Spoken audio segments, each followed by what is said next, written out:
Board of Education. Superintendent, if you can call roll, please. Absolutely, Mr. President. Mr. Chalem-Shurla. Here. Ms. Larrett. Here. Ms. Lofthouse. Here. Mr. Reed. Mr. Clark. Here. Please note for the record, Mr. Reed is absent. Right, thank you. Before we adjourn into closed session, are there any public comments? All right, thank you. We will now adjourn into closed session where we will hear student matters, employer-employee relations, conference with legal counsel, conference with real property negotiators if needed, and personnel matters.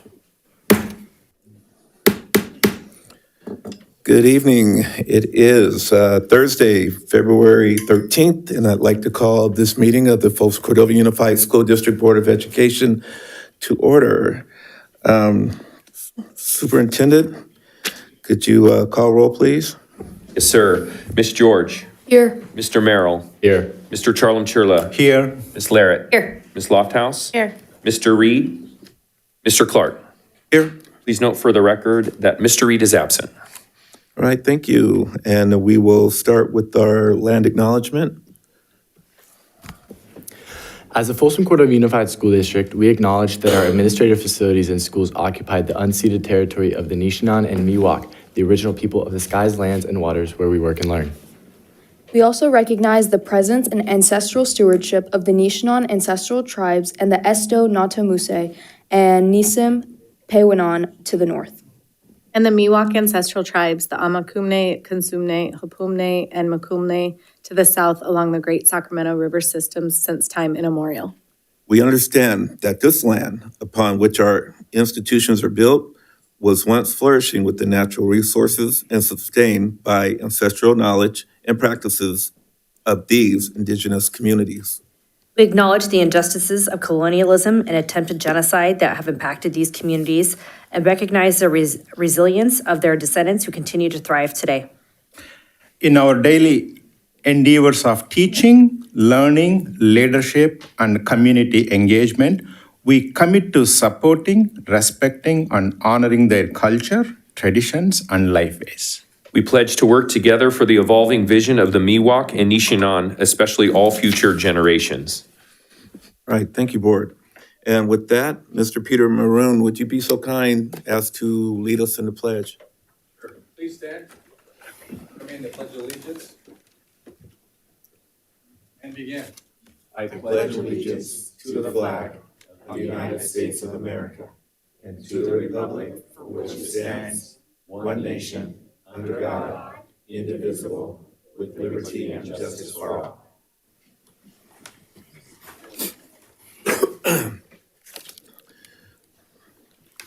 All right. A broadcast statement and recording is being made at the direction of the board, and the broadcast may capture images and sounds of those attending the meeting. Tonight's meeting is being live streamed on the district's YouTube channel. The recording will be cablecast as replays on the Metro Cable Channel 14, the Local Government Affairs channel on the Comcast and DirecTV UVerse cable systems. The recording will also be closed captioned and the video streamed at Metro 14 Live, saccounty.gov. Folsom Cordova Unified School District Board Policy 1313 promotes mutual respect, civility, and orderly conduct among employees, parents, and the public. We will treat staff, parents, and members of the public with respect and ask the same in return. If any member of the public uses obscenities or communicates in a demeaning, loud, insulting, and/or demeaning manner, the board will calmly and politely admonish the person to communicate civilly. Public comments during board meetings are an important component of public engagement and transparency. Members of the public will not be permitted to yield their speaking time to another member of the public. All written comments submitted by 3 p.m. today to the board have been read. Per the Brown Act, the board is not allowed to enter into a two-way discussion on any matter not on the agenda. All right. And with that, we are going to have our district recognition. This month is February, is Black History Month, and Superintendent, I'll let you take that over. Yeah, I'm so overjoyed to invite Caden to come up to the lectern. We've practiced. The mic is set. Caden is going to introduce himself, and I don't want to steal his thunder, but I know he's a fifth grader at Cordova Meadows. Caden, do you tell us your role? Because, I mean, I have a president over here, but does everyone know that we have a president there? Or do you say that in your speech? Yes, I'm the 2-year president of BSU at Cordova perfect. Meadows Elementary. You're the man. All right. Yeah. Okay. Let's get into it. Good evening, board and Mr. Swanson. My name is Kaden Kittling, and I am a 5th grade top Cub student at Cordova Meadows. I have been the president of the Black Student Union Club for the last 2 years and would like to explain what the Black Student Union Club means to me. To start, I will explain the importance of why BSU clubs are created. As Ms. Kim and Mrs. Yates have stated during the program, BSU clubs are a safe place to open up to each other, celebrate special people, and celebrate holidays revolving around Black culture. We manage to do this in many different ways, including talking, dancing, and learning. Our main priority at BSU is to confront and speak out against racism and inequality. For an example, Black Student Union is a safe space to honor Black history. For some people, this purpose and vision is not always accepted. This sad truth reduces scholars' education regarding the history of Black inventors, figures, pastime events, milestones, and so much more. At Cordova Meadows BSU, we have gone on field trips to Sojourner Truth Museum and the California History Museum Equity Center. We have also done book studies of Stamped for Kids and 28 Days of Black History. We put together videos for our school's Monday assembly to teach our school about historical figures and ways to show equality. We have also performed at several events in our district. We sing songs like Lift Every Voice to Sing and other historical songs. We like to do these activities and events to represent how passionate we are about this type of history. We are not doing marches and protests yet, but instead are asking for your help. We would love for you to join us at our 2nd annual Black History performance on February 27th at 5 p.m. in our multi-purpose room. I want to leave you a quote from Dr. Martin Luther King Jr. that says, "Faith is the first step, even when you can't see the whole staircase." Our BSU is so lucky to have staff who show us the whole staircase. Oh, that's wonderful. Yes, sir. Thank you, Caden. And Mr. Caden, if we can have him come back up, if it would be our honor to take a picture with you, if you would allow that, please. Board.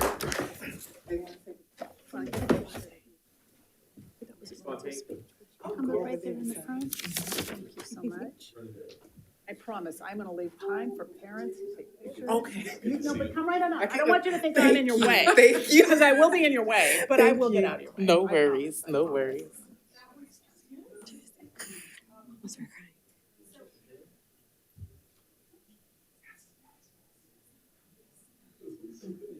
We did this. It takes a village. What did he say? Miss Kim, you should be fantastic. All right, I'm gonna have y'all just look up right here for a minute. 1, 2, 3. And I promised I was gonna get out of the way, so stay right where you are. Thank you. I got some, yeah, please.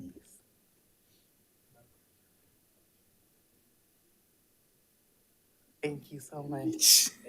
Thank you.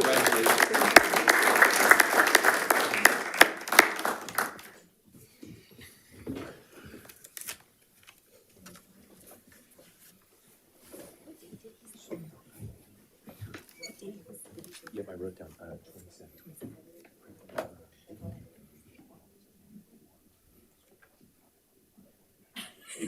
I'm not worried about it. Yeah, we'll run it. Right. All right. Caden, again, sir, I am very proud of you. I had an opportunity to meet him firsthand last Friday during lunch, and this is a totally different kid. He was shy and didn't want to say much, but he really came out and did what he needed to do. So, Caden, again, I am very proud of you. And before you leave, I am pretty sure that This governance team may have a few extra words of encouragement for you. Yeah, I know as a student, it's really tough to get up there and talk to this robotic board, but you showed great perseverance and grit coming up to that board. And I mean, as a fifth grader, that's amazing, bro. I'm very proud of you. I'm very proud of you. No, yeah, I could not have done that in fifth grade. I don't think I could stand there and talk to all these people who are just staring down at me while but yeah, you did so good, and you have a future in public speaking, and maybe you'll be here on the dais one day instead of there. So yeah. Yeah, actually took the words out of my mouth because I was going to say that you are probably going to be taking one of these spots up here pretty soon, so. That's awesome. Thank you all so much. Absolutely. Your school is very lucky to have you. It's wonderful to see young leaders rising up and leading their school in amazing education, and we're very proud of you. So thanks so much for coming tonight. Yeah. Sir, I can't see you. Yeah. No, I think I met him last Friday, and principal introduced him. And he was so gunshot. He was so confident. I'm coming to your board meeting and I'll be speaking, right? You did an awesome job. I thought you were speaking, but when you said you believed in your teachers, they're showing staircase. That's an awesome closing. Thank you, young man. All right. Anything else, Superintendent, before you? No, I don't know the shy Caden that you met last Friday. The first time I walked through his classroom, he popped right up and introduced himself to me. I don't know if you remember that at the beginning of the year. I'm the president of the BSU. And I'm like, well, all right. So I just appreciate Ms. Fontaine's leadership as the school principal, Mom, your leadership as the principal at home, and Caden. So thanks so much, y'all. Have a great night. Appreciate it. Yep. Thank you.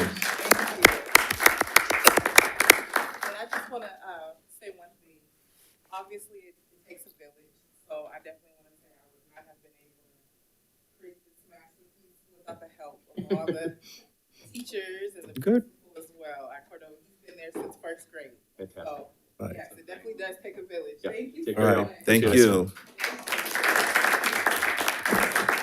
All right, we'll go on to item 5, reporting out closed session. Nothing to report. Right, thank you, sir. Item 6, adoption of agenda. I'll move. I'll second that. Moved by Student Board Member Merrill, second by Board Member Charlam Cherla. Superintendent? Ms. George. Aye. Mr. Merrill. Aye. Mr. Charlam Shirla. Yes. Ms. Larrett. Aye. Ms. Lofthouse. Aye. Mr. Clark. Aye. Motion passes 4-0. All right, thank you, sir. Item number 7, agenda consent. I'd like to pull item D. Item D, absolutely. D. I have a comment on item I. I'm not pulling. I think I mentioned to superintendent already. If you see item I, this is about our school safety. So rather than just going this as an agenda item, not much noticed, Sure. I request going forward next year, put this as a presentation item and tell the public and all the parents what we are doing in terms of the safety measures and over what kind of improvements we are making. So a small presentation with, giving more confidence to the parents. That would be an agendized item, and we can definitely bring that up at the end of the meeting for future agenda items, correct? All right, I'll entertain a motion on current items. I'll move. I'll second on it, All right, except D.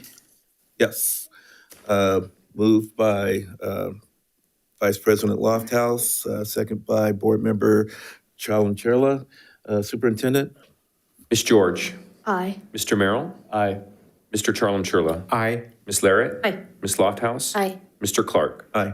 Motion carries 4-0. All right. Item D.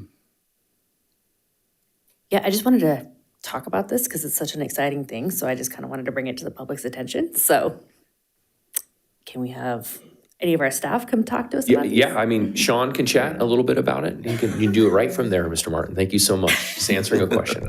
Well, I can definitely speak to the item, but I will say that Mr. Maroon, Director Maroon is really the instigator for bringing this item forward after many conversations with the team. Peter, would you like to come on up and he can provide maybe a little specific details?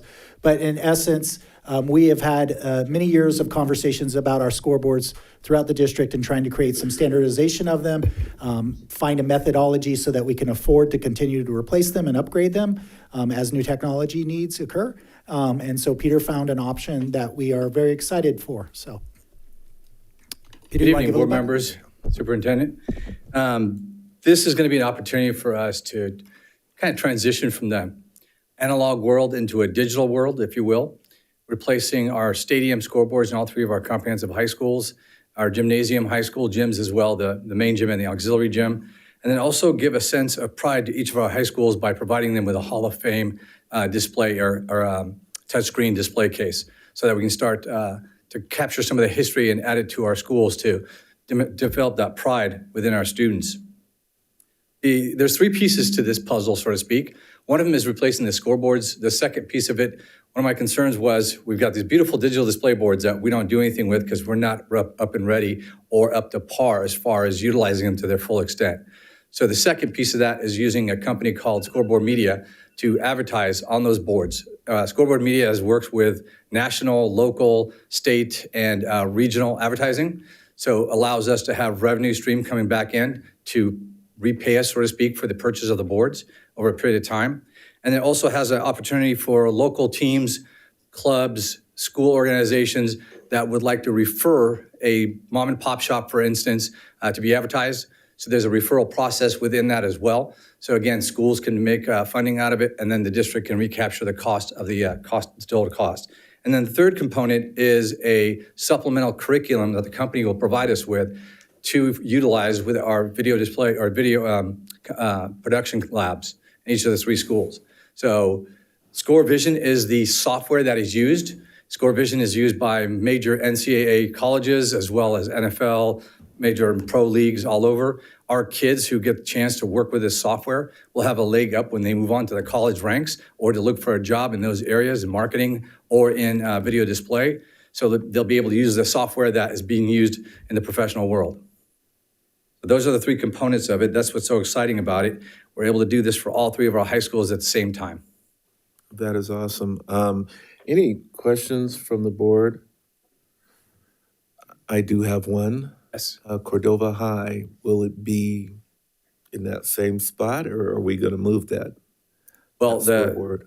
so to avoid having to deal with DSA and public agencies that, limit our ability to do structural things in a timely fashion, we're leaving the structures where they are. We're replacing the actual boards themselves. Okay. So that's kind of where it's at. But what we're trying to do is the three stadiums are going to be different sizes just because the structure that's currently there. And we're making a board as big as we possibly can to fit that structure. So Cordova will have a 26-foot by 13 feet high scoreboard digital display. Okay, perfect. But I think the other piece of it, I know a lot of people think of it, why are we worried about our sports and so forth? This isn't about that. This is about an experience for our kids. So when mom and dad are sitting there watching graduation, their kid's dossier is being popped up on this big screen before the kids walk out into the stadium, and they can see the information being popped up. When we have different events at the campus, whether it's a rally in the gym, and here's a huge monitor, a 12x7 monitor, that they can publicize different things happening. So it's an opportunity for us to provide a different experience for our kids, whether it's for activities, for clubs, not just athletics, or if our outside vendors are utilizing the facility, they have that opportunity as well. All right, great, thank you. Any other comments from the board before we move forward? Just a comment.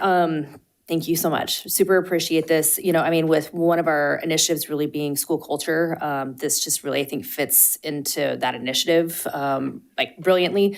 And I really appreciate the academic component that's going to come into it to provide extra opportunities for our students as they move forward.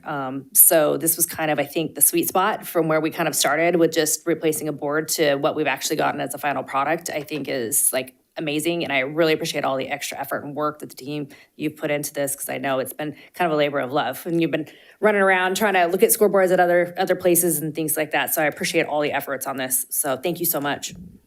That's awesome. Thank you. With that, I'll go ahead and entertain. I'll move. I'll second on it.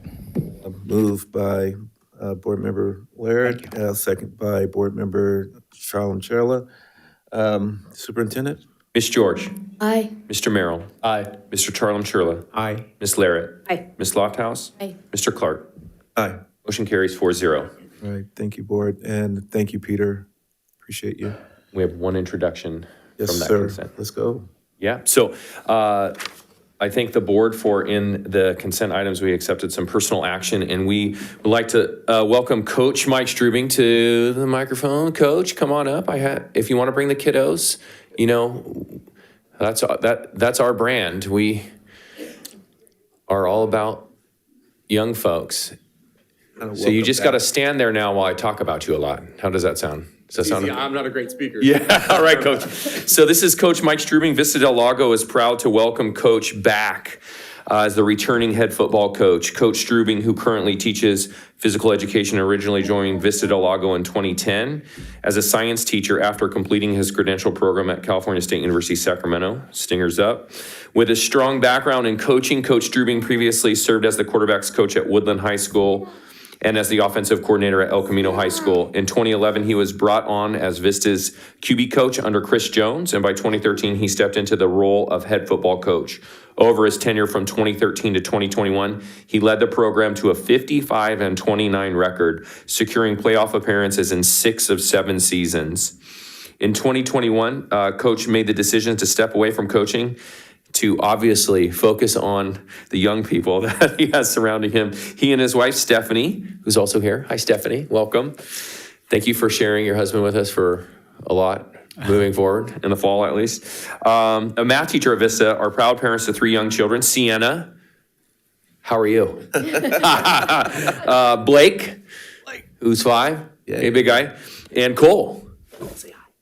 How are you, Cole? Awesome. All enthusiastic Eagles fans. Beyond his accomplishments on the field, Coach Strubing is deeply committed to the development of his students and athletes. His coaching philosophy emphasizes selflessness, excellence, continuous improvement, relationship building, servant leadership, and a positive attitude. His passion for character development and mentorship has left a lasting impact on the Vista community. We are thrilled to have Coach Strubing and his family back on the sidelines, leading the Eagles with the same dedication and enthusiasm that has defined his career. Welcome back, Coach. Thank you very much for the opportunity. Yeah, awesome. Awesome.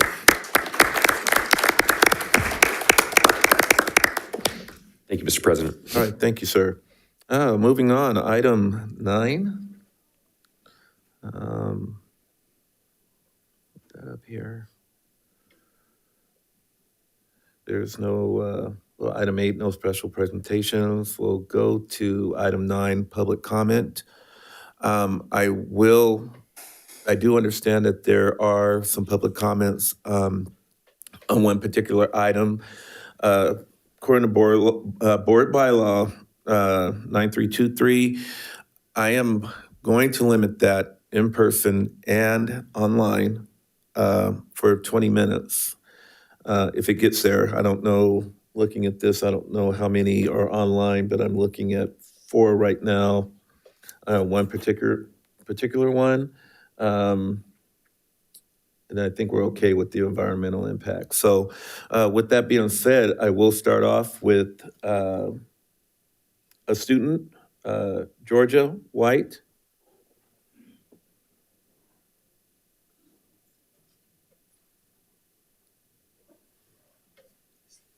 Is this environmental or is this math?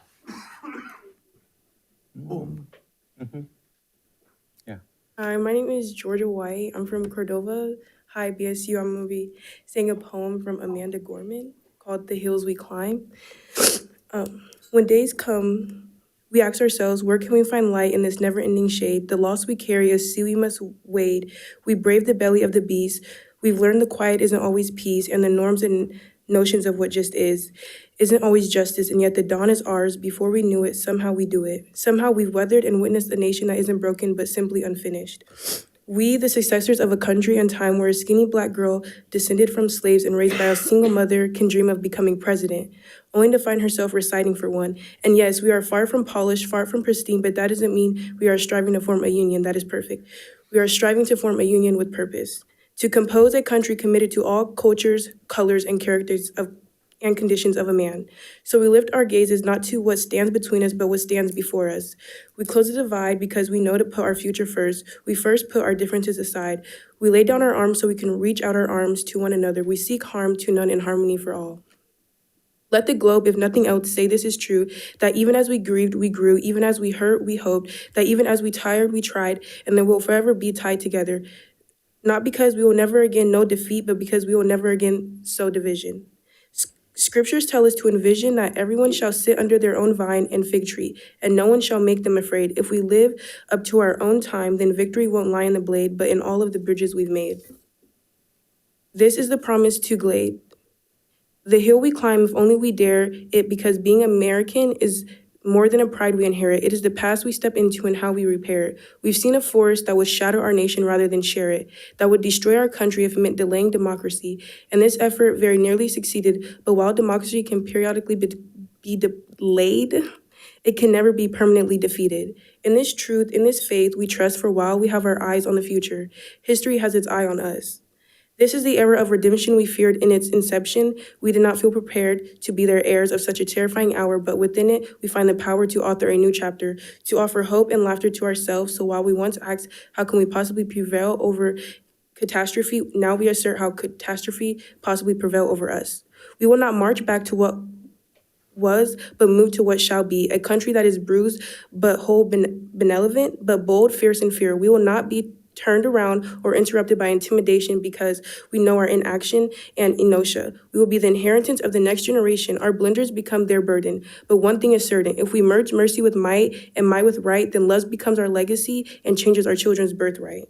So let us leave behind a country better than the one we left. With every breath from my bronze pounded chest, we will rise this wounded world into a wondrous one. We will rise from the golden hills of the west. We will rise from the windswept northeast where our forefathers first realized revolution.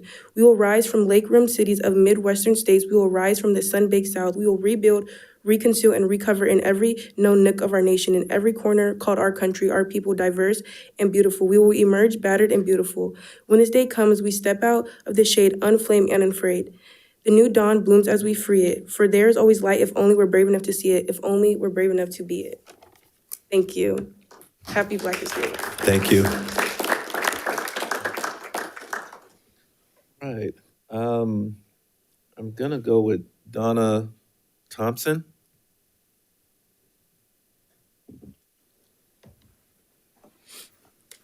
Good evening.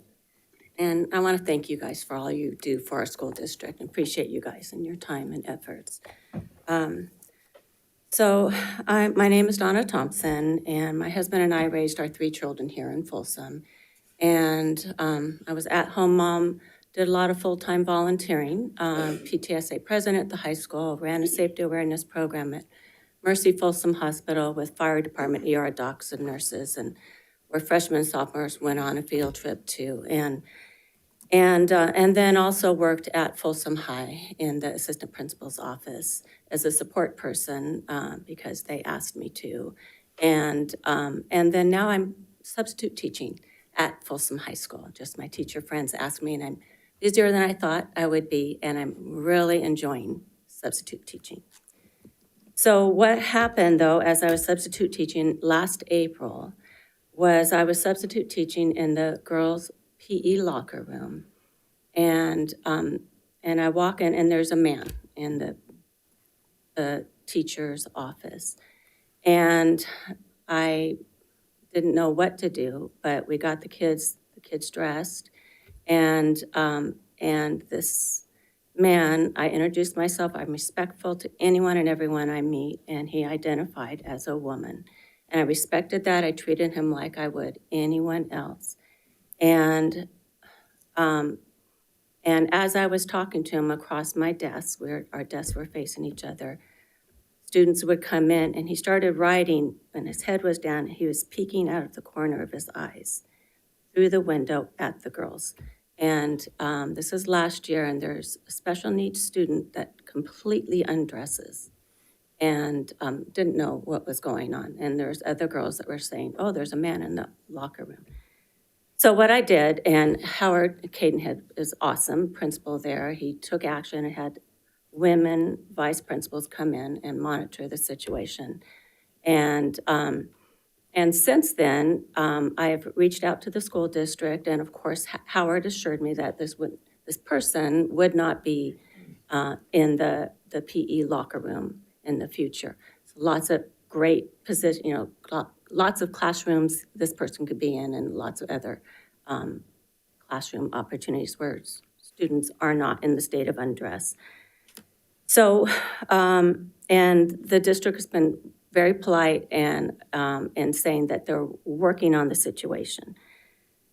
So I've reached out a couple other times to the district, and my main question I have is, how do we prevent this from happening for future hires in the school district that are a male that identify as a female to watch girls in the state of undress?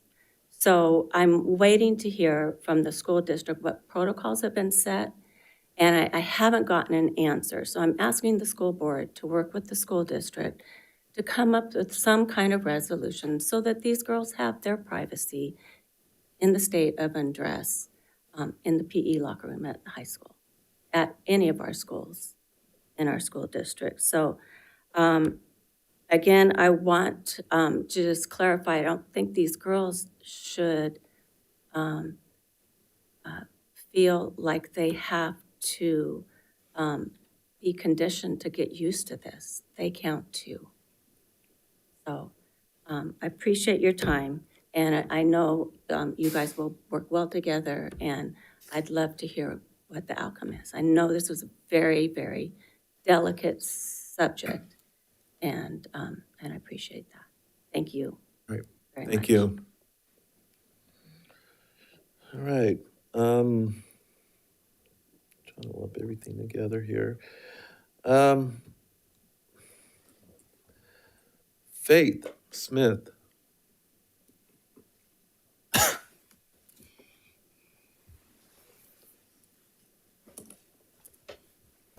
Hello, my name is Faith Smith.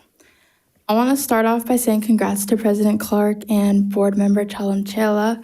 I'm glad you guys are in the board positions you are now. I haven't gotten to say that yet. Last week, we got the decision from the CDE on our appeal.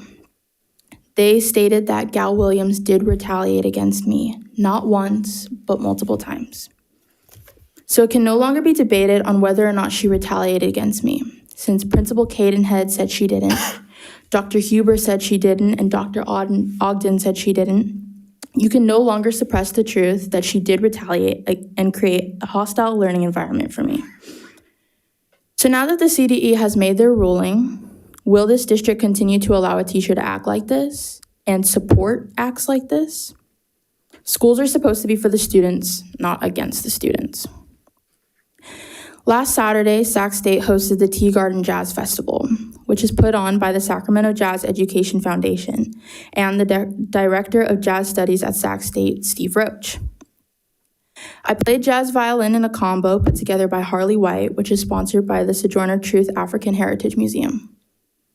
During the festival, there are awards announced at the end, and these awards are scholarships for different instruments. I was sitting there listening to Steve Roach call out the winners and applauding the people he called. But then by surprise, I heard my name called. I won a scholarship. I was shocked because apparently violin doesn't belong in jazz. But according to Steve Roach and the Jazz Education Foundation, it does. After these awards were called out, there was a performance and then an all play, which is when every student plays with the featured guest and the clinicians. And after we all played, a Sac State student came up to me and told me she is studying jazz violin at Sac State. So that means that Sac State is acknowledging violin and jazz, and American River College is acknowledging violin and jazz. So why doesn't Folsom High School allow it? Why am I denied from even auditioning for violin for the jazz band? Sac State is the local university, and yet there is no pathway to get there for me at Folsom High School because Gal Williams won't allow it. even though she also works at Sac State. Jazz auditions are next month, but there is no audition posted. So how am I or other students at Folsom High School supposed to audition for any jazz ensemble when we don't know when it is or what the requirements are in order to prepare? And it's only a month away. Is the jazz program only for students that are hand-selected by Gal Williams, or is it for all the students? We already addressed this and it's being neglected again. So does this mean that I'm going to be denied again too? Thank you. All right, thank you, Faith. All right, and Earl Smith.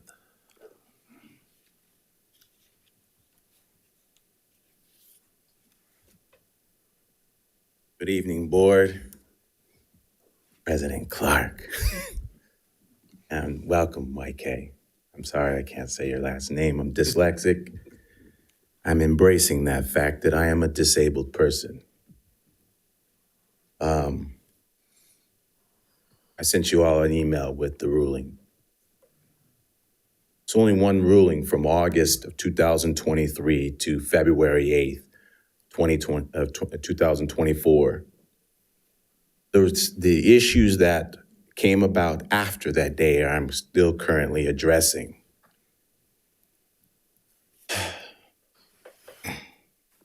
I'm tired. It's why you've not seen me. I'm overwhelmed, taking Faith to ARC every day, trying to build a pathway that's supposed to be provided to me through the area I live in. Mr. Swanson, your presence is felt. About put tears to my eyes. See that little boy come up here and speak. I feel your presence. Just hear the other students, Black students, come up and speak about their experiences. It does a lot for the community. I know a lot of white people are ashamed of the past. But if you keep being afraid to deal with it, you keep repeating the same thing. Why did it take so much for people in this district to support my child? Why do I have to go all the way to the CDE? I'm tired. I had an investigator, news reporter reach out to me on Instagram yesterday. I'm tired of being silent. I've been trying to do the thing that would be the right thing to do in dealing with stuff in-house. But I'm at the point. It's too slow. She has one more year left. 3 years been denied to develop her skills, to prepare herself to go to college to study jazz. She deserves that right. Every student deserves that right. If someone's going to audition for an instrument in a music class, that should be the same thing as challenging a math class and skipping the level. So regardless of it, there should be a bottom level the students should be able to go to and play the instrument of their choice. That is what the CDE says. Why is it hard for this district to conform to that? I'm at the point now, we're at the end. The last stage, I file federal. That means the past 3 years all get dealt with at the same time, and I have now a timeline by the district's decisions, the district words, your guys' attorneys. Everything is there, so it won't be my words, it'll be your words. This needs to change. 39 years of this is ridiculous. It needs to change. Thank you. Thank you, Ms. Smith. All right, I'm gonna go with Stan Jones.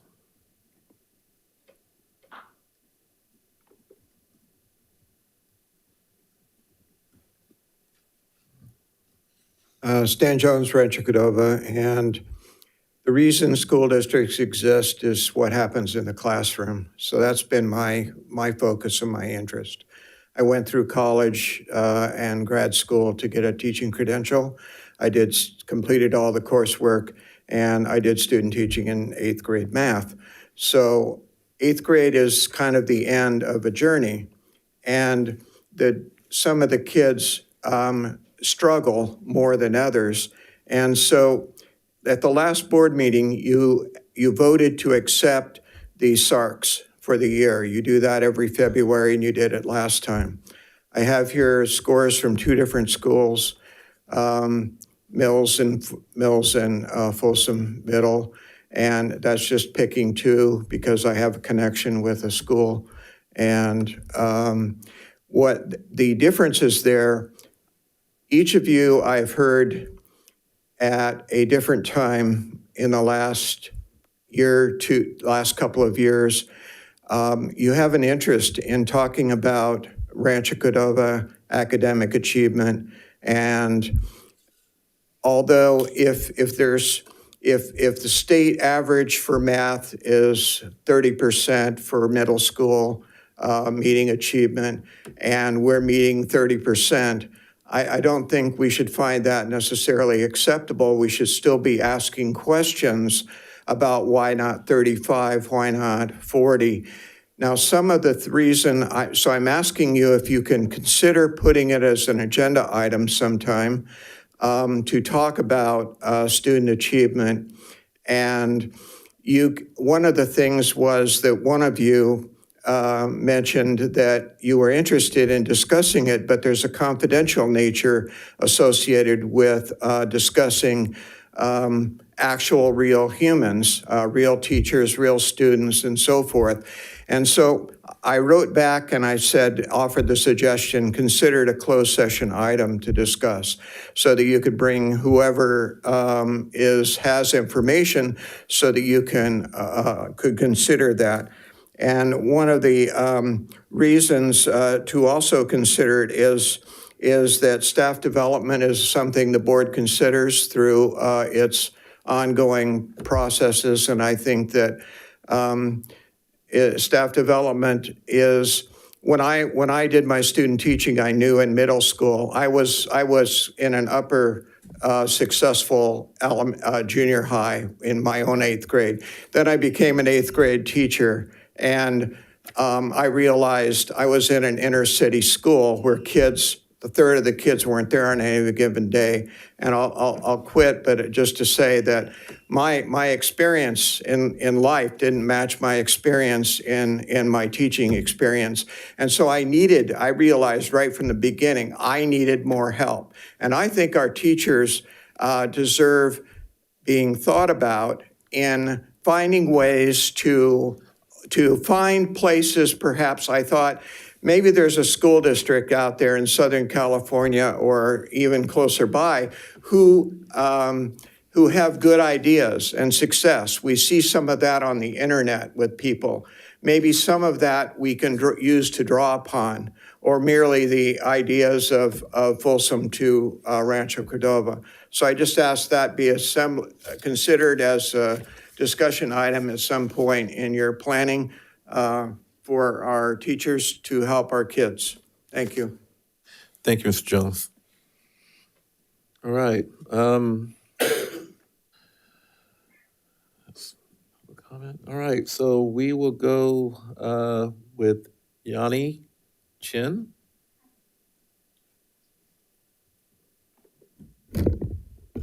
Good evening, superintendents, board members, and the members of the FCUSD community. I am a parent of 6th grader students in FCUSD. I appreciate the opportunity to speak tonight and want to express my concerns regarding the recent cancellation of the 6th grader and 7th grader math challenge test.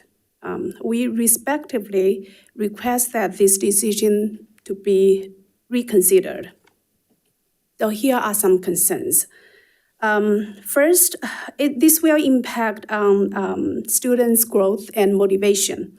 So the math challenge test has long provided an opportunity for students who are ready to advance.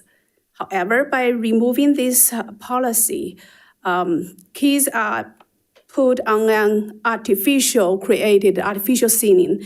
Like students' progression is restricted.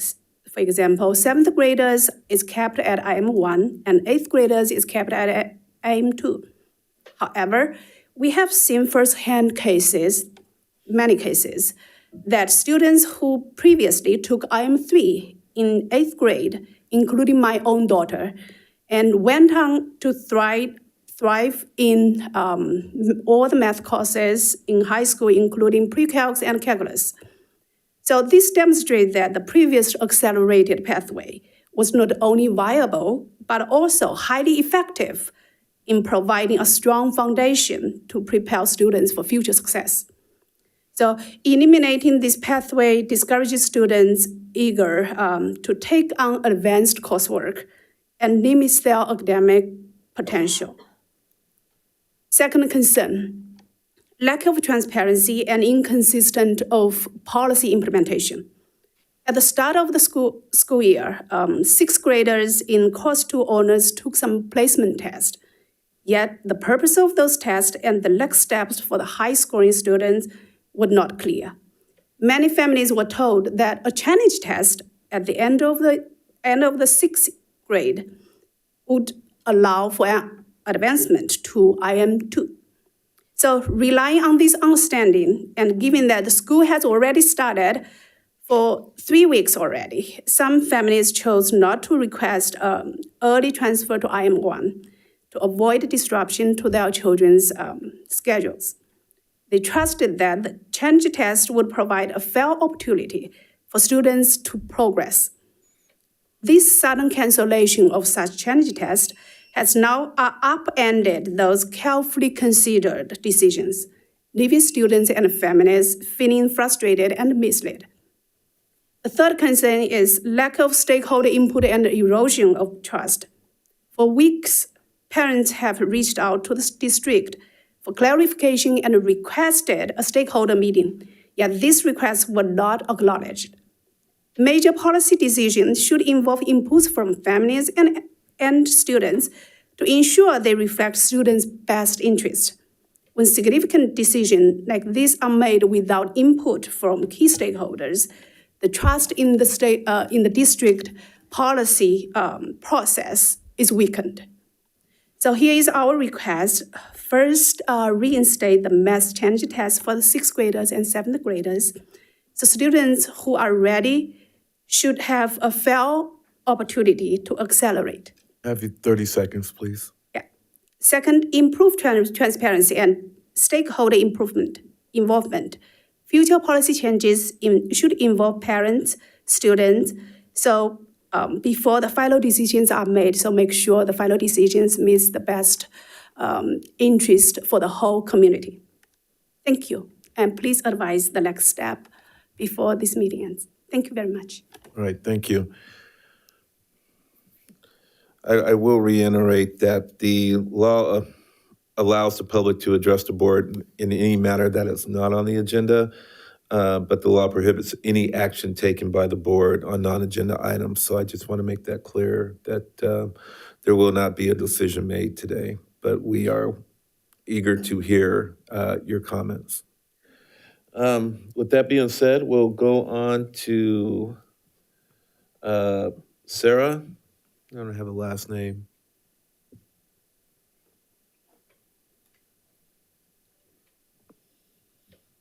Hello, my name is Sarah, and I'm a long-term resident of Folsom. I moved here in 2003 to work in graphics architecture at Intel, and after 18 years, I moved to AMD 2 years ago to work in CPU architecture. I have 2 boys, a 9th grader and a 5th grader. I have previously served on the PTO board at Theodore Judah for 3 years and on the PTA board at SATA for 2 years. I am here as an involved and concerned parent, and so are a whole bunch of us, so I am speaking for all of them. FCUSD recently published a last-minute policy change stating that challenge testing for math would be removed for 6th and 7th, and incoming 5th graders will be tested and placed in one of 3 classes, course 1, 2, or 3. They can no longer test into IM1. There was no explanation provided as to why the policy was changed, and no feedback mechanisms were put in place. Talking to some of the math teachers and counselors during parent orientation earlier this week at both Folsom and Sutter Middle, they indicated that the district did not ask them for their opinion. They were just informed of the policy change, and there seemed to be no transparency within FCUSD, no checks and balances in the system. And as far as testing goes for the fifth graders, there has been no communication about the date of the test, the format of the test, the criteria for placement into any of the classes that they have allowed. And incoming sixth graders, they are young, they're 10 or 11 years old. At this age, developmentally, 1 year makes a big difference. And having said that, the policy of saying that one test in fifth grade determines your math pathway for 3 years in middle school is very disappointing. Children should be allowed to challenge a test, to challenge test a course at any grade.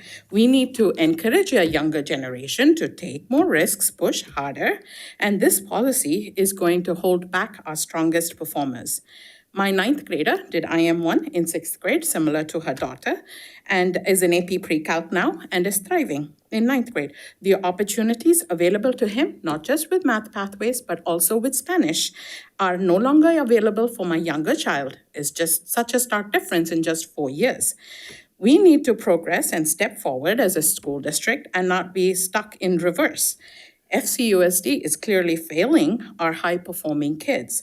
We need more interest and commitment shown in meeting the needs of our high learners. These kids also have a right to be served by the district and not be forgotten or perhaps viewed as an afterthought. So the school district should not make them jump through hoops. So my asks are pretty simple.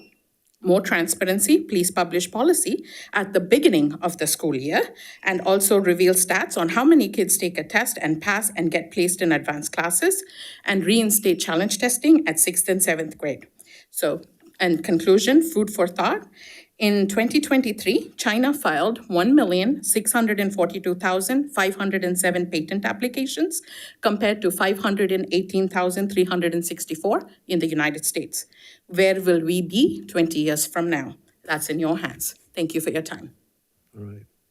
Thank you, Ms. Sarah. Appreciate you. Natasha.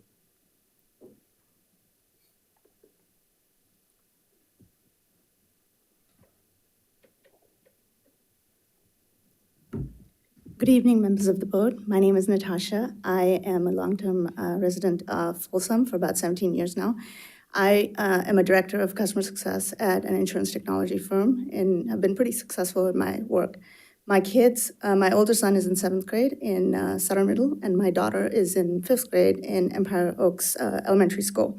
I have a similar, issue that I want to bring up today, but I want to bring up a little bit more about some of my experiences the last few years with the Folsom Cordova School District. My big concern is about all of this policy change affecting kids with no recourse.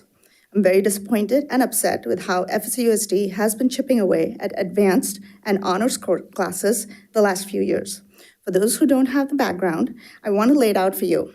There have been several instances where FCUSD has decided they will change or remove access to certain programs in the name of policy changes.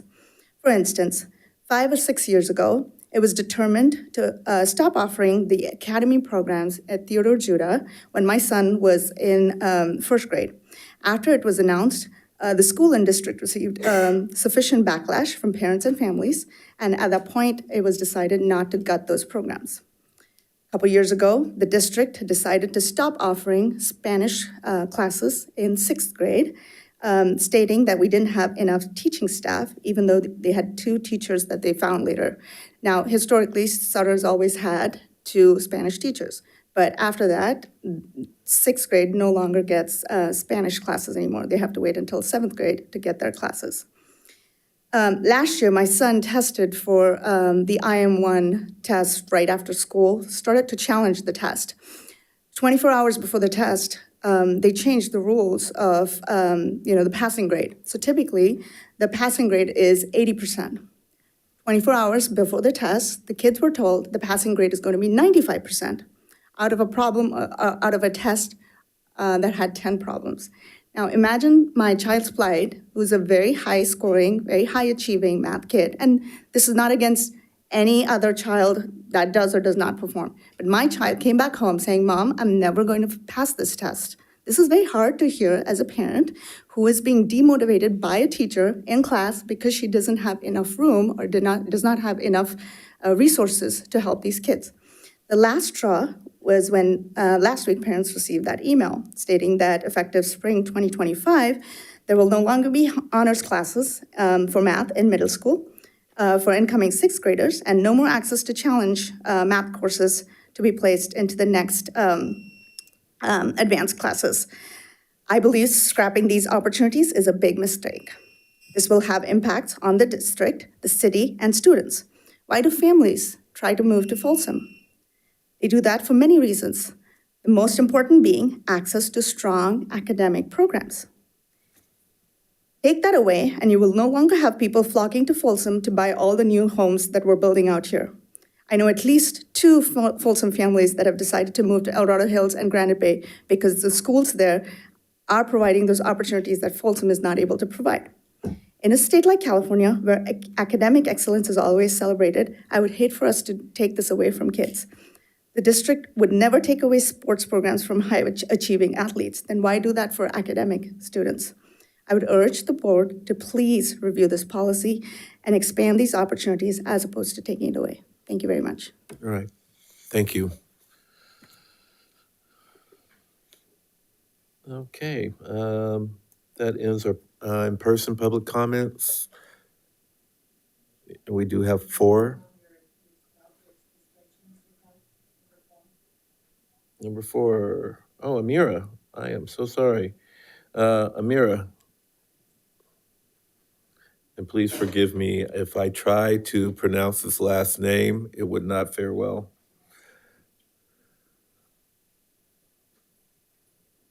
Good evening. My name is Amira Abdelkader. I have been living in Folsom for 15 years, and I have 3 kids.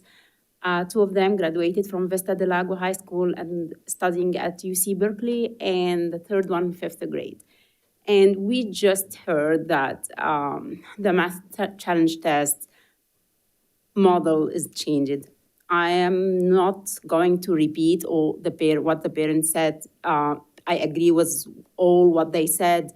I just want to add few points that changing the test few weeks before the exam time, not giving equal opportunities for 5th grader as upcoming 4th graders. Like for my son, now the test policy changed from before you could challenge one level, now you could challenge like whatever levels, so you could be placed in course 2 or course 3, and this is the highest you could be placed. And we have been preparing for that test for so long, and then we're preparing for only passing one level. But the coming 4th grader have a whole year to prepare for this test to pass course 2 and course 3. So it's not equal opportunity. And at the end of the point of the day, both kids will be placed in the same level at high school because current 5th grader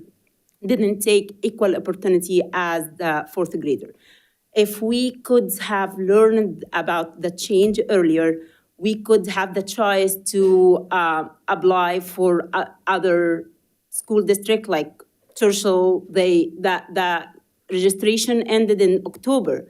By the time the registration was opened, we had the same pathway, same opportunities, same challenge tests. So why would I drive for 45 minutes if I have the same thing? But if I could have learned earlier that the challenge test will be changed, like canceled, and that the maximum that my kids could do is reaching IM2 in middle school, I could have the choice to go to Churchill or go somewhere else to help my kids to have like higher opportunities and to challenge himself.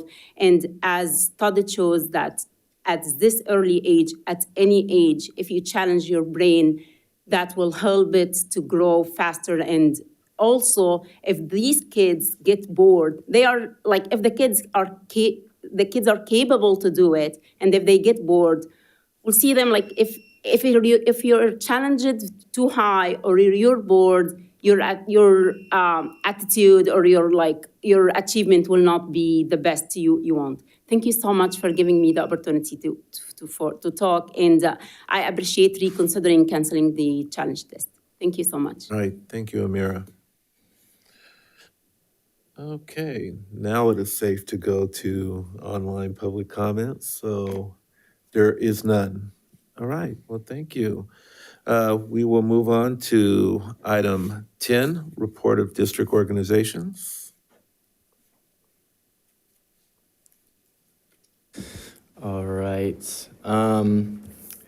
Our report will begin with a plug to our next SAB event, which will be the 3rd annual International Night. It will be held in the same spot at Cordova High's PAC, their Performing Arts Center. It's going to be May 7th this year. It's a little bit later, but we got it after Ramadan. That's when our normal time span is. It's going to be, we're expecting a lot more performance, and we are expecting a lot more people coming because we have like double the amount of advertisers or SAB members than last year. And we also had an SAB meeting today at Mills Middle School where Elena Cabrera came out and she talked about LCAP and the data walk. And we had a lot of dialogue between the district and our students about the Panorama Survey and the Healthy Kids Survey. And I just wanted to highlight this is one of the reasons why SAB exists, is to get this, it's literally a direct connection from the district to students, and that all of that feedback was relayed to the superintendent and Ms. Cabrera, and also relayed to the thought exchange to where it can be turned into one of these presentations we show on the board. So I just want to highlight that. It's one of SAB's big reasons why we're here. Ms. Mia? Yeah, Miss Cabrera did such a good job with all the data. Data is usually boring, and she warned us. And superintendent also was there to talk as well, and he did really good, and he projected his voice really loud so everyone could hear. But we did a lot of talking at SAB today, and we also talked about two students from Mitchell Middle School, Caitlin and Nat, shout out if you guys see this. They presented about road safety and how cars are just speeding and people are jaywalking, and it's just causing a really big issue. And YK also talked about that, and he even attended the Safety Advisory Committee meeting yesterday. And it was just really surprising to see or hear stories of from every single school about a kid almost getting hit. That is a little dark, but from a car. So I think that's a really good thing to look into. And I know you started talking about that, about pulling that for a future agenda item to Mr. Clark. And so it's just really cool to see how important SAB is and how much communication that there is between the district, the kids, and all the different schools, and then it comes here. So yeah, and then the Winter Festival went really well. There were probably around 100 or so kids, and it went well. There were clubs, games, it didn't rain. It started raining the next day, which was really, really lucky, and it went really well, and I hope it continues to be an annual thing if the next student board members decide to do that. And I want to end off with how the next meeting's at my school, Folsom High School, March 6th. So yeah, that's all for SAB. All right, thank you. California School Employees Association, Mr. Korn.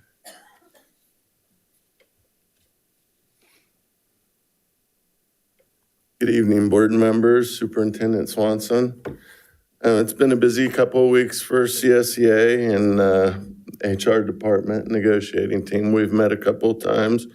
We've managed to agree on MOUs 10, 11, 12, 13, 14, 15, 16, and 17 with a side letter for Appendix A4 on the past 2 weeks, and had a gracious offer from the district as well for compensation and benefits. We will be surveying our membership over the next couple of weeks, even though a lot of them will be out next week. we still will push out the survey, and on the 26th, we will meet with the negotiating team again to discuss our response to the offer. We also hope to ratify all the MOUs in the side letter I previously mentioned on the 26th. That's all I got tonight. Thanks. All right, thank you, sir. Folsom Cordova Education Association.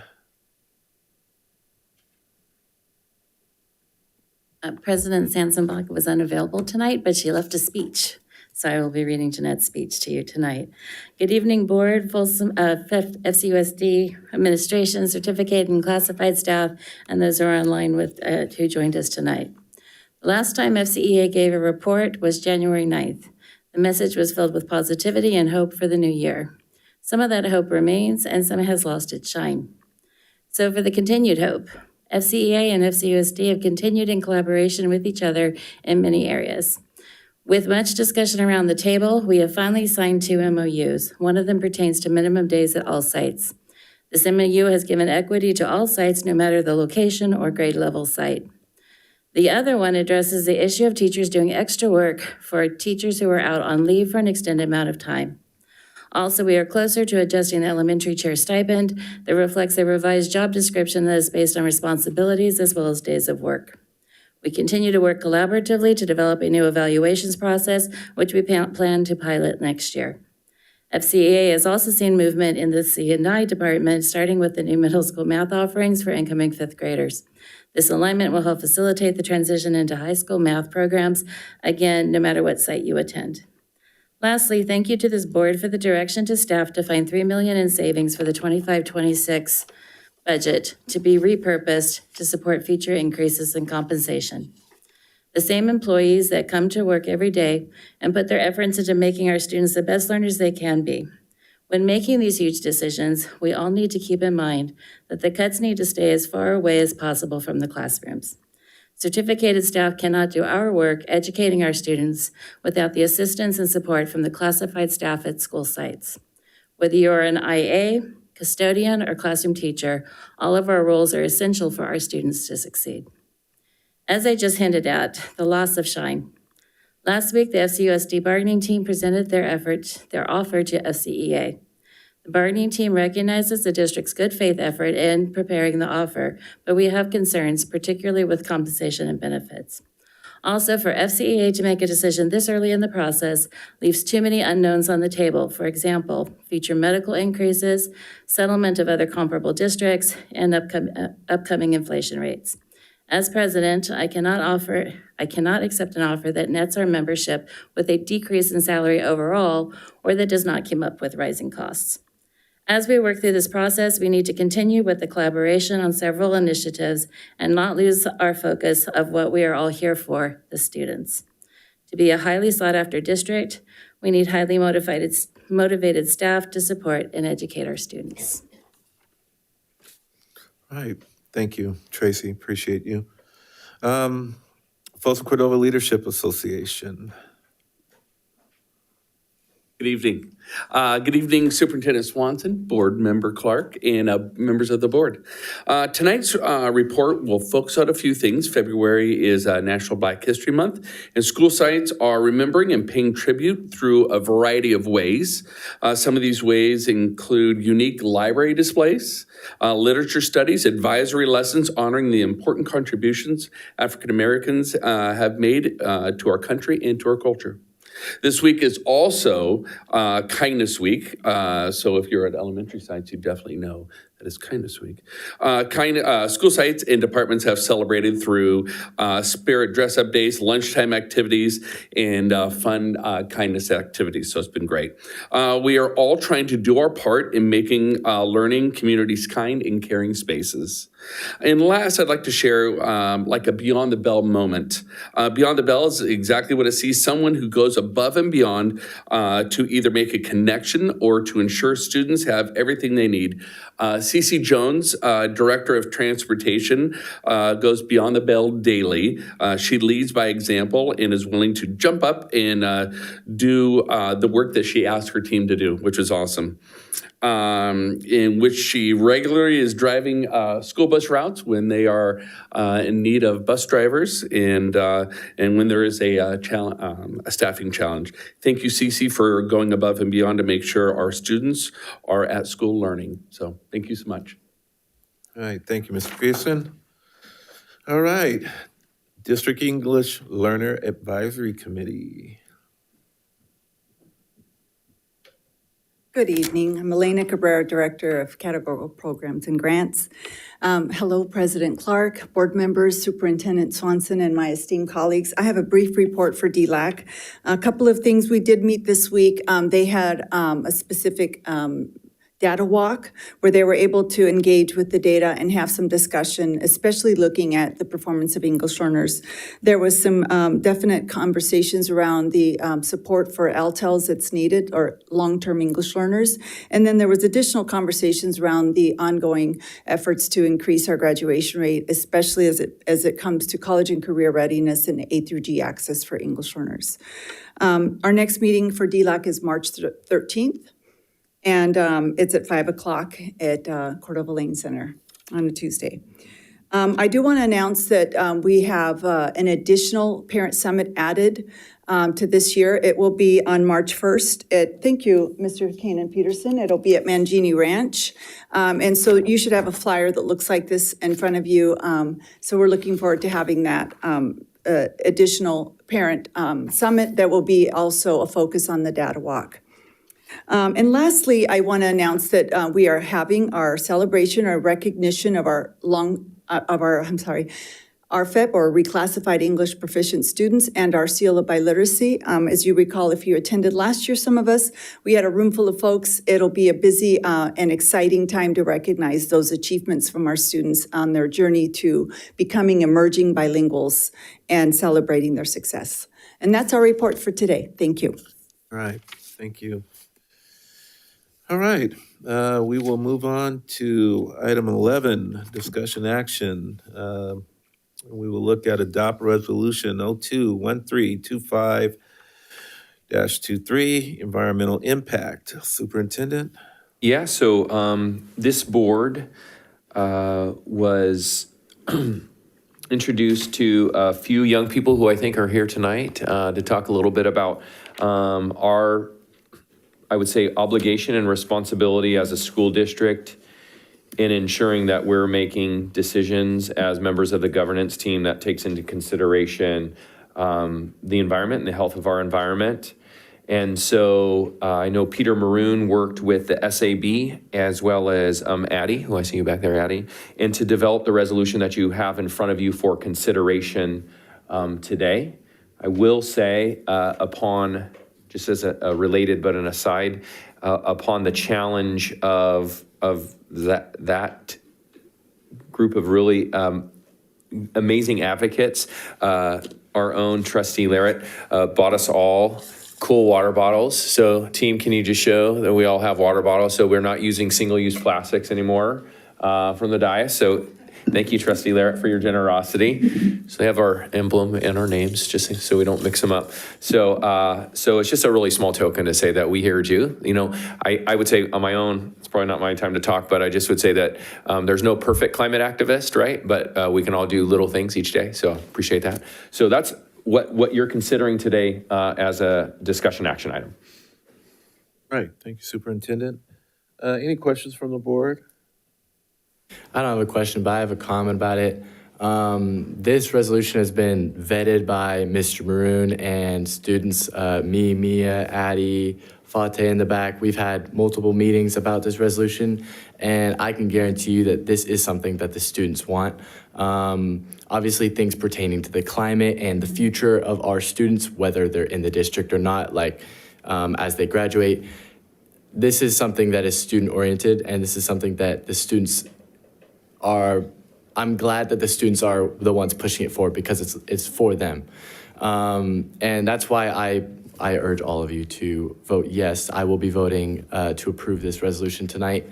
But yeah, this is something that the students want and actually that they need. And even though this is not going to fix climate change, it's not going to reverse its effects, it's one small step that we can do in our community. And that one small step can then be replicated in communities around us. Student board members and boards of education of our surrounding districts can look to us as pioneers, and they might even model off this exact same resolution. Who knows? So yeah, I just want to thank Addie and the Environmental Club at Vista for creating this. This is really important, and I'm glad that this is even up here right now. I also just have comments, not really questions, but I do want to thank the students for bringing this forward. I think in this current climate right now, we turn on the TV and we see worldwide some impacts that are happening and shutting down other resolutions across our country that are directly related to climate change. And we will all see and feel the impact. And so what I'm really hopeful for is seeing our students lift up and understand the impact, because I think that as much as I want our generation to be the ones that can no, I think it is truly your generation that is going to make the changes. So I appreciate seeing the leadership come up from our district. This is a golden bell thing, I think. But no, I really, really, truly appreciate your hard work, because it's bold. And I appreciate bold, and I appreciate standing up in front of us and saying this is something that we have to do. And I appreciate the board being on board with making the statement as well as a district. So thank you for your hard work, and I appreciate it. Yeah. I remember the first time Addie reached out and was like, hey, can we do this? I was like, oh yeah, of course. I was a little unsure on how to do it because I've never made it. It was my first time doing it. And it was just really cool seeing everything come together and with Mr. Maroon's help. And it was also really cool to see SAB when we brought it up on the slideshow. Everyone was like, oh, we should try to go. I'm glad that Vista's here. And I know that a lot of SAB wanted to come because I heard all the murmurs. They were like, oh, I can't believe it's finally happening, because you presented in December and they still remember. And it was just, I'm glad that this is getting pushed forward and we're talking about it, and we are one step ahead of everyone else. I just wanted to say that, we're taking this very seriously. We appreciate you bringing this forward. We're even taking steps as we're talking replacements and new builds and things like that. We talked recently about replacing our field at Folsom High School, and we've already looked into it, and there is going to be a recycle program for our field that we're taking out. So we are already taking those steps, and we appreciate you guys bringing this forward, and want to let you know that we're being responsive to this, and that we're going to be monitoring everything that we do as we move forward. So thank you so much for all your work on this. Appreciate it. Mr. President, okay. Sure. Thank you again. Now you have a resolution, right? So the next thing, I sincerely request, I think I had a chat with all of you on the Winter Day Festival to see the Arbor Day is coming in April, right? So let's take some action. I sincerely request, I did briefly mention to Mr. Maureen, just planting few trees in our schools. Some areas of our schools are very dry.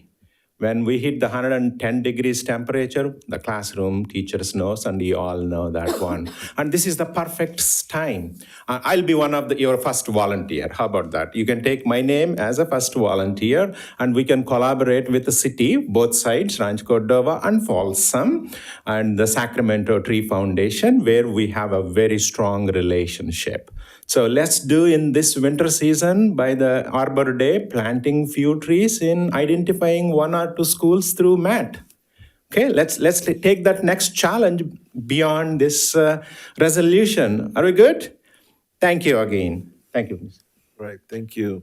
With that being said, I will take it out to the public, and we do have some public comment on that, and they look like they're all students, which is great. And we'll start off with Miss Addie Luong.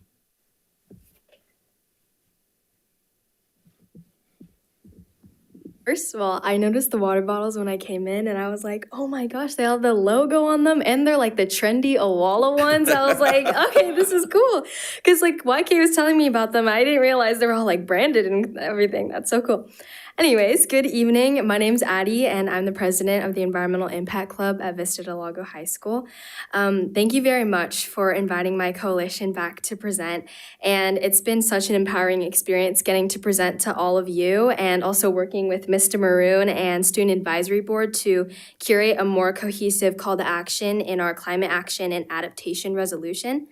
And just before acknowledging the journey that we're about to embark on after today, I just want to reflect on what's happened since we last spoke at the December 17th board meeting. At the beginning of the year, the Palisades and Eaton wildfires raged throughout Los Angeles and went down as two of the deadliest and most destructive wildfires in California's history. And while climate change was knocking on the front doors of California residents, begging to be acknowledged, the U.S. pulled out of the Paris Climate Agreement again, and it's been reported that fossil fuel companies spent a record $38 million in 2024 to block California climate legislation from passing, instead of paying for the damages of the LA wildfires and other associated costs of climate change. And all of this to say, it's been more apparent than ever that there's no better time than now for change. And I am so proud that my school district is heeding the call of their students and the environment to foster that change. So in the past month, my coalition and I got to share about our campaign at the SAB Winter Festival, and we got to talk to a lot of other students in FCUSD and play a beanbag trash sorting game with them to educate them on proper waste disposal. And we've also been meeting virtually every weekend in January to prepare for this board meeting, and we also got to work with SAB to write the resolution on your desks. So in that process, I've gotten to learn so much about the inner workings of our district, and I'm excited about the plans that we've already been making for electrifying school buses and sustainable construction materials. And for that and the experiences I've had along the way, thank you for all of your support and for our campaign and taking the climate action that our district desperately needs. I'm grateful to all of you for helping make our voices heard and empowering students like us by providing us with a platform to share our experiences. So we envision the implementation of our climate action and adaptation resolution to continue this similar pattern of incorporating student voices and feedback as we explore and experiment with what sustainable change will look like in our school district. I look forward to continuing working with all of you to show our students and staff that sustainability, carbon neutrality, and climate action are key priorities of the Folsom Cordova Unified School District. Thank you all for your time. All right. Thank you, Addie. All right.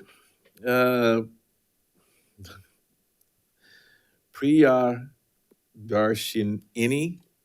I know I butchered that one. Priyadarshini, welcome. Okay. Thank you, YK. There's a little joke I could share about that later, but thank you. Okay.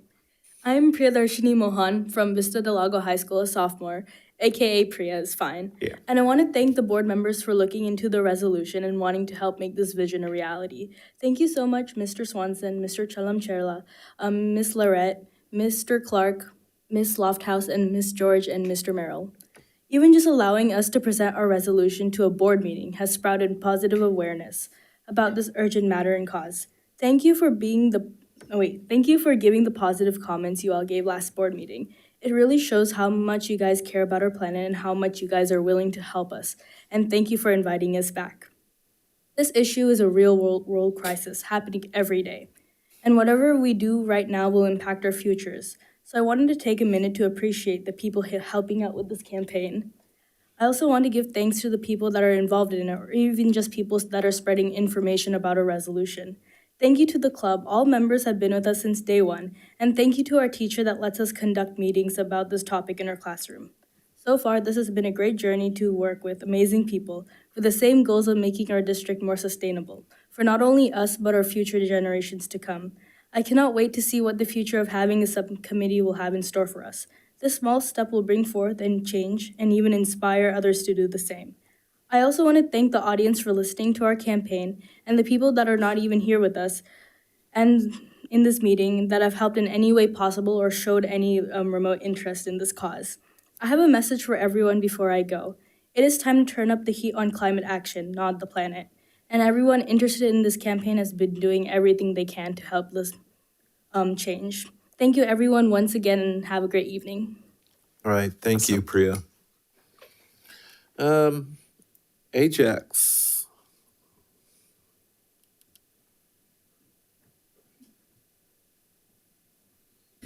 Good evening, board. My name is Ajax Casneda, and I'm a sophomore at Vista Del Lago High School. I am also an officer for the Environmental Impact Club.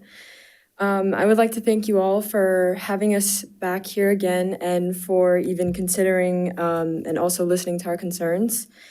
To start, that this club has had such a positive influence on my life, and I can't wait for what comes next in this campaign. Taking a step in front of you is like something that I've never dared of ever doing. My older sister did it, and now I'm here and right in her footsteps, and I can't believe that I'm really doing this in support of the Environmental Impact Club. I'm really glad that it did happen because students like me in our club, we got to come up here and speak out for our for the climate/environment with our own experiences. And going forward with this campaign would mean not only like bringing sustainability to schools, but also bringing awareness to like the students in this amazing school district. So I hope all of you guys together will go forward with our campaign and support us as well. Thank you for listening and again for having us out here again. All right, thank you, Ajax. Stella Zhao.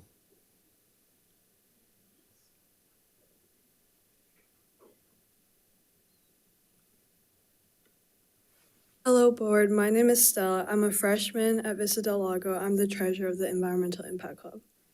I really appreciate the board for inviting our club back and listening to our concerns.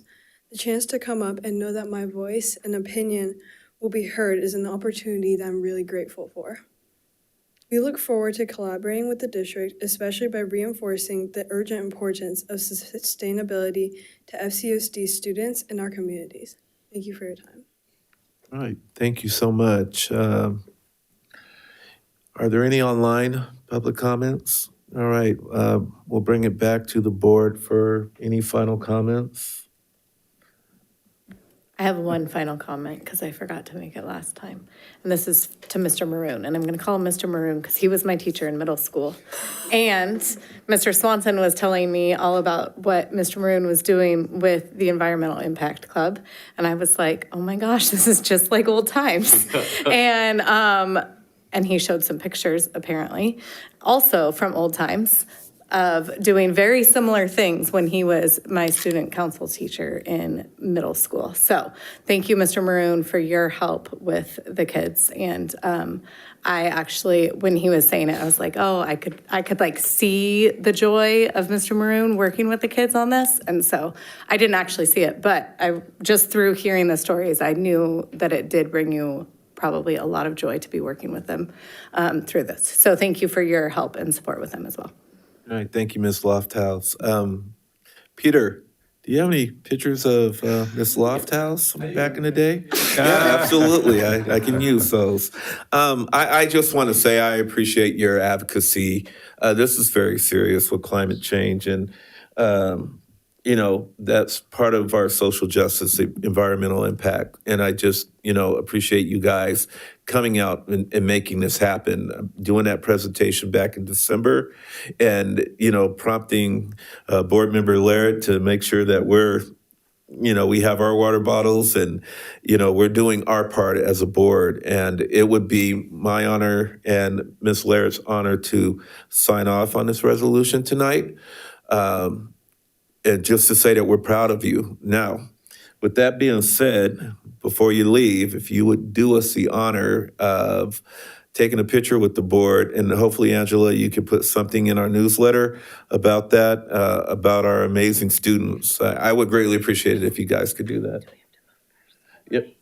Well, I'm going to open it up for a vote, then we'll run down. Because I think I already know the consensus of the board, but I'll open it up for a motion. I'll make a motion to approve the resolution number 02-13-25-23 environmental impact. Proudly make a motion. All right, moved by Board Member Charla. I'll second. Second by Board Member Lofthouse. Superintendent? Ms. George? Aye. Mr. Merrill? Aye. Mr. Churla? Aye. Ms. Larrett? Aye. Ms. Lofthouse? Aye. Mr. Clark? Aye. Motion passes unanimously. Yay.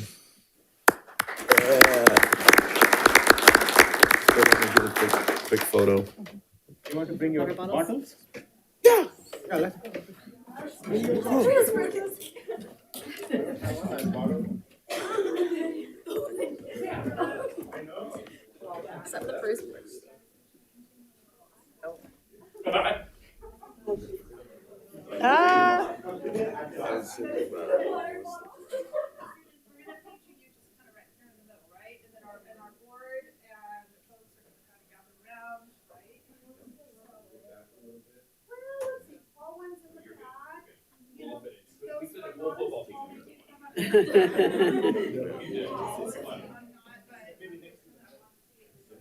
I'm gonna make sure these don't move.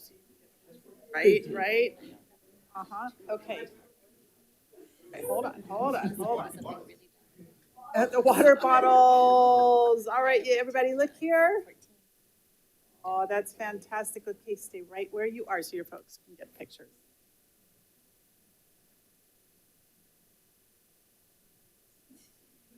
I need evidence for the future.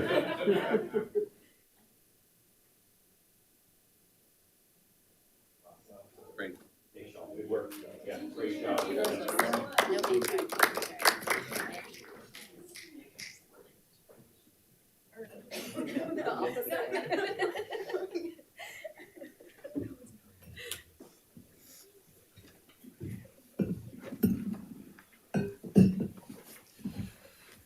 All right, moving on. Let's go to item B, approve revised board bylaw 9010, public statements. Superintendent? Yes, sir. So we're going to have a handful of bylaws and board policies to go through, and on each one, Board President, with your permission, I'll kind of do the high-level highlights of it. Okay, so this is Board Bylaw 9010 on public statements. This was reviewed by our Board Policy Subcommittee on January 13th. These updates include the CSBA recommendation revisions from September of 24. Number one, to focus on public statements by governing board spokespersons made on behalf of the board or by individual board members. To permit a board spokesperson to disclose confidential information or information received in closed session when authorized by law. Reflect a new court decision, Lindkey versus Freed, in which the U.S. Supreme Court held that a district official who limits or prevents critics from speaking, such as by blocking them on social media or deleting their post, violates the First Amendment only if the official, number one, has been granted the power to speak on behalf of the district, and number two, claims to be actually exercising that power. And finally, suggest that a board member make clear when they are speaking as an individual and not on behalf of the district, such as adding a disclaimer to the member's social media page. All right. Any questions from the board? I'm glad we are reviewing this social media policies, those are, thank you. Yeah, we've come a long way. I think this policy is the one that even talks about emojis. Yeah. Yeah. All right. Board bylaw. All right, thank you. And we will take it out to the public, and it looks like we have Mr. Earl Smith.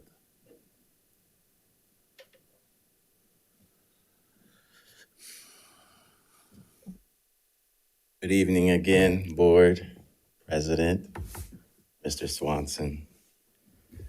I'm dyslexic and I'm disabled, so if I can have my daughter, when it comes time, read a little portion of this board policy, if that's okay. Sure. Being from Southern California, Los Angeles, Orange County originally, but when I was at Northridge, one of my track mates worked for a production company and often contacted us track mates to act and do certain things. So there was a television show called The Fifth Wheel. He called me, I need somebody, will you? I said, okay, fine, I'll do it. So here we are. It's supposed to be reality TV, and they're instructing us of what they actually want. We're mic'd right here. But, as time goes on, you forget you're being mic'd. The director, the producer who is present, they hear everything. For me, I forgot. I started complaining about how they just want to give us alcohol and not feed us, and I'm hungry. Later, that director pulled me to the side, said, you have a problem with me? That's when I realized I'm being mic'd. So it's easy to forget, especially when we're sitting here. You guys have mics in front of you. I don't know how many of you guys watch the board meetings after, for instance, I want to say actually now, a lot of the times me coming here that I was motivated to do that because Mr. Clark, President Clark, was on the board. But do you know you do this a lot? So I bring that up with you, but however, Miss Laird, the last time I was here, first thing I said is that Faith often says about me being a joy kill. I can hear you say, I said, I'm trying not to be a joy kill. And you made a reference of thank God. So if I'm wrong, I'm wrong, but it's there. And bringing reference to the second to the last paragraph, if Faith, you could read here. When speaking to community groups, members of the public, or the media, individual board members should recognize that their statements may be perceived as reflecting the views and positions of the board. Board members have a responsibility to identify when a viewpoint is held by an individual board member rather than the board as a whole. So I'm just bringing that attention. I don't know if that was intentional. Just like I was at that set. I didn't intend to say what I said about the director. However, it's very clear it's your voice. I've met with every board member.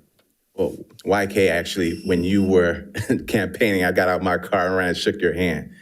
But you have not met with me personally. You've met with me after. Well, every time I've requested with you, you've not set a meeting. So I'm just hoping that viewpoint is more your personal, not necessarily of the board. Thanks. Right, thank you, Mr. Smith. Any online? All right, bring it back to the board. Final discussion. I will say that myself and CSBA did discuss this in great detail last year, and it prompted me to put a disclaimer on my FCUSD Facebook page. So I would suggest that other board members do the same. Just moving forward, I think it was a suggestion by CSBA, and I'm actually suggesting that the board does that. With that being said, any other comments? Bless you. I will entertain a motion. Speaking of hot mics. Yeah, you're hot. I'll make a motion to approve the revised bylaws 9010 public statements as read by Mr. Swanson and beyond. Right, moved by Board Member Chalem-Cherla. Second? I'll second. Second by Board Member Lofthouse. Superintendent? Ms. George. Aye. Mr. Merrill. Aye. Mr. Chalem-Cherla. Aye. Ms. Larrett. Aye. Ms. Lofthouse. Aye. Mr. Clark. Aye. Motion passes 4-0. Right. That's right, Reed's not here. All right, we'll go to item C. Approve revised board bylaw 9012, board member electronic communications. Yes, sir. Board member electronic communications was reviewed by the Board Policy Subcommittee on January 13th, and it includes the CSBA recommended revisions from September of 24 to number 1, reference suggestions regarding how to avoid governing board member electronic communications that violate the Brown Act. 2, provide that board members shall make every effort to ensure that their electronic communications conform to Board Bylaw 9010, public statements. Number 3, reference that the Public Records Act applies even to board member electronic communications regarding district business sent or received on board members' personal account or device. Number 4, reflect new court decision, again, Lindke versus Freed, in which the U.S. Supreme Court held that a district official who limits or prevents critics from speaking, such as by blocking them on social media or deleting their posts, violates the First Amendment only if the official, 1, has been granted the power to speak on behalf of the district, and 2, claims to be actually exercising that power, and 5, clarifies that this bylaw does not apply to board member electronic communications not related to district business or not conducted by a board member in the board member's official capacity. Okay. Any comments from the board? Hearing none, looks like we do have, no, we do. We have Mr. Earl Smith. Oh, that's the next one, I'm sorry. Yeah, we don't. So any online? Okay, we'll bring it back to the board. I'll entertain a motion. I'll move. Moved by Ms. Lofthouse. A second. Second by Board Member Charla. Superintendent? Ms. George? Aye. Mr. Merrill? Aye. Mr. Charlam-Churla? Aye. Ms. Larrett? Aye. Ms. Lofthouse? Aye. Mr. Clark? Aye. Motion passes 4-0. Thank you, sir. We'll move on to item D, approve revised board bylaw 9124, attorney. Yes. Board Bylaw 9124 includes CSBA recommended revisions from September of 23 to number 1, revise the first philosophical paragraph to recognize the need to provide legal representation to the district and the importance of cost-effective legal advice and services. Number 2, clarify that the governing board may appoint and fix and order paid legal counsel's compensation. Number 3, expand the types of entities that the board may contract with to serve as legal counsel and reflect that the board supports pursuing collaborative legal efforts with other districts as well as other government agencies as appropriate. Number 4, clarify that districts may but are not required to initiate a request for proposals to advertise and solicit proposals for legal services, and that districts may consider the attorney's firm and or entity's relevant legal reputation when evaluating such attorneys, firms, and or entities. Reflect that any attorney representing the district is required to be admitted to practice law in California. All right, thank you. Any questions from the board? Hearing none, I will take it out to the public. We do have a speaker. Public comment, Mr. Earl Smith.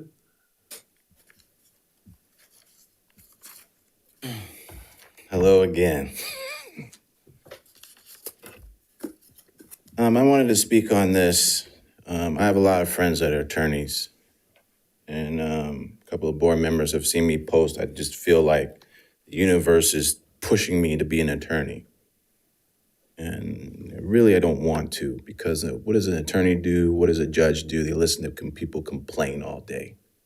That's taxing on the body. Every time I filed a uniform complaint, except for the first one, has been assigned to the attorney. Uniform complaint procedure says that the investigator must be non-biased. However, I would like to see, whenever the board feels it's appropriate, but to consider this, that when hiring a legal counsel, like it suggests here, and the changes you've made, if it's under that scope, they must operate as non-biased. Also within that, when I'm forced to meet at the district, to meet with the district's legal counsel, I'm also required to sign a release of my image, however extent that is. Why do I have to release my image to address issues that shouldn't even be in the district. That too is a conflict, especially when I do something that is by clear accident. Then I go meet with the attorney and their first thing is, are you accidentally recording today? I'm there to address abuse. And the investigator is supposed to be non-biased. But if you're paying that investigator and that investigator is representing you legally, that's a conflict of interest.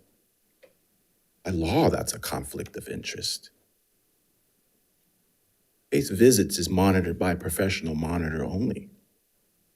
Mom's attorney cannot operate as the monitor because the attorney has an obligation to their client of attorney-client privilege. I would just like to see that added here when you guys do hire legal counsel and they are operating under the scope of, say, for instance, an investigator that's supposed to be non-biased, that it is clear to the legal counsel that they are supposed to operate outside of the frame of attorney-client privilege or the bias. Thank you. Thank you, Mr. Smith. Any comments online? All right, thank you. We'll bring it back to the board for final comments.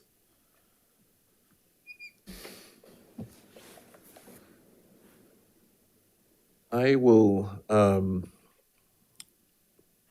maybe bring up the fact that maybe we need to look at the language a little more closely. I know that through CSBA, our board had some comments on it, but we all kind of got together and we thought that we had, a good recommendation to send out to other districts. However, maybe it's something that we take back and look at a little closely to maybe change some language. I don't know if it's appropriate to, if we talk to our legal counsel and give some additional feedback, if that'll work, Superintendent? Yeah, I'm more than happy to. We're using CSBA recommendations. So Yes. what's recommended today, what you're reviewing, already has that on CSBA there. legal counsel's recommendations included in it. Is there anything specific in the bylaw?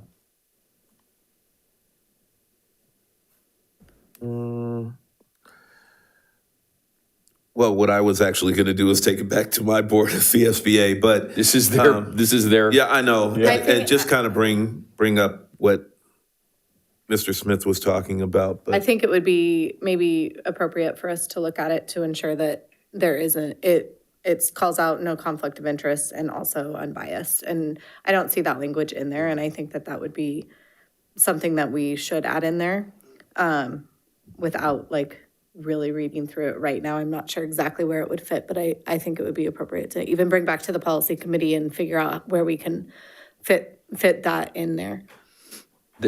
Sounds good. The only thing I'll mention is that, a law firm or legal counsel will always be contracted by the board to represent the board.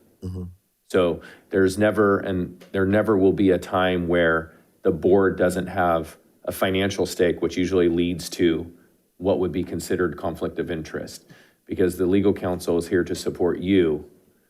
You're the ones who hire the attorney or law firm to direct them to support what it is that, your will. So I don't know if conflict of interest, there's no other external entity necessarily that would be investigating our stuff that unless the community brought it to us, which we would then respond by having them work with our legal counsel. So, I don't know if that makes any sense what I'm trying to say, but they are contracted by the board. okay, any other thoughts from the board? Mr. Swanson, I think I'm hearing you, and I agree on that because we have to contract. We don't have a staff member as a legal counsel to represent us. Even there is a staff member also. When the investigation comes, the language, I think we are looking around the neutral. That's all it is. It can be biased because we contracted with them. That kind of language, showcasing here. That's all, in my view. Mr. Clark, I know you have a pull from the CSBA whether this kind of question has arrived in the past or not. At least explicitly we are saying it. And that language is not out there, that's all.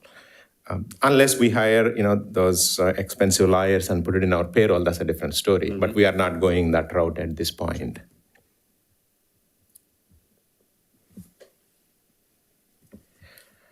All right. The only other thing I would say for the record, if this matters or not, Trustee Reed is not here. I believe Trustee Reed has been to law school, and he is part of the board policy subcommittee and did review this document. So it has gone through He has legal. reviewed this. Yeah, this was a very high interest to him, so. Okay. Any other comments from the board moving forward?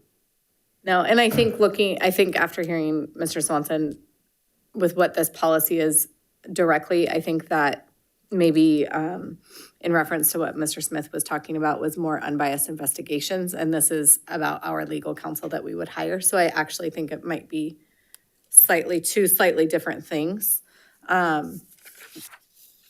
Because this is in regards to legal counsel that we would be hiring as a board, so.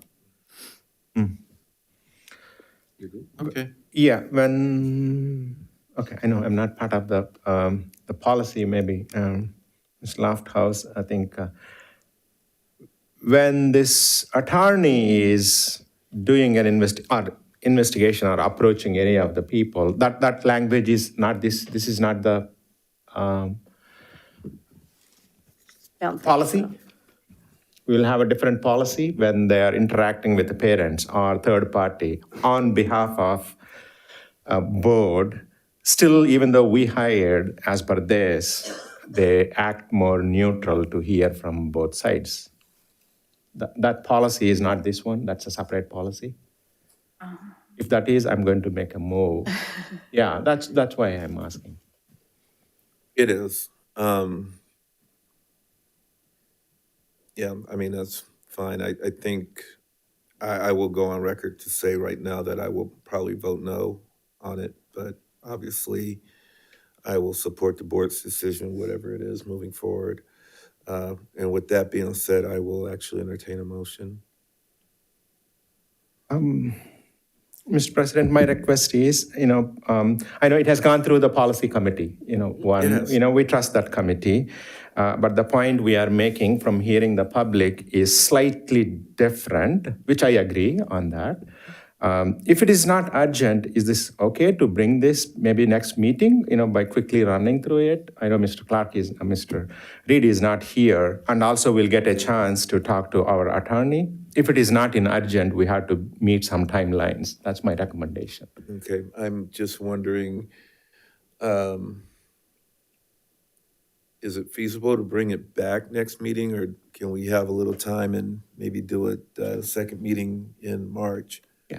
I mean, that's not a problem. I mean, if there's something that you would like to add or amend right now, we can do that and then adopt with that. Or we do have a board policy subcommittee meeting scheduled tomorrow, 4 p.m. on Valentine's Day.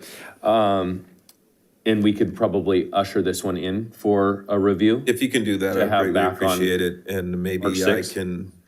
What's the direction of the board on, Kara, do you have what you need, like on what we're carrying to? I think so. For suggestions? Okay. Okay. Perfect. Then, with that being said, we'll just wait until the next meeting and then.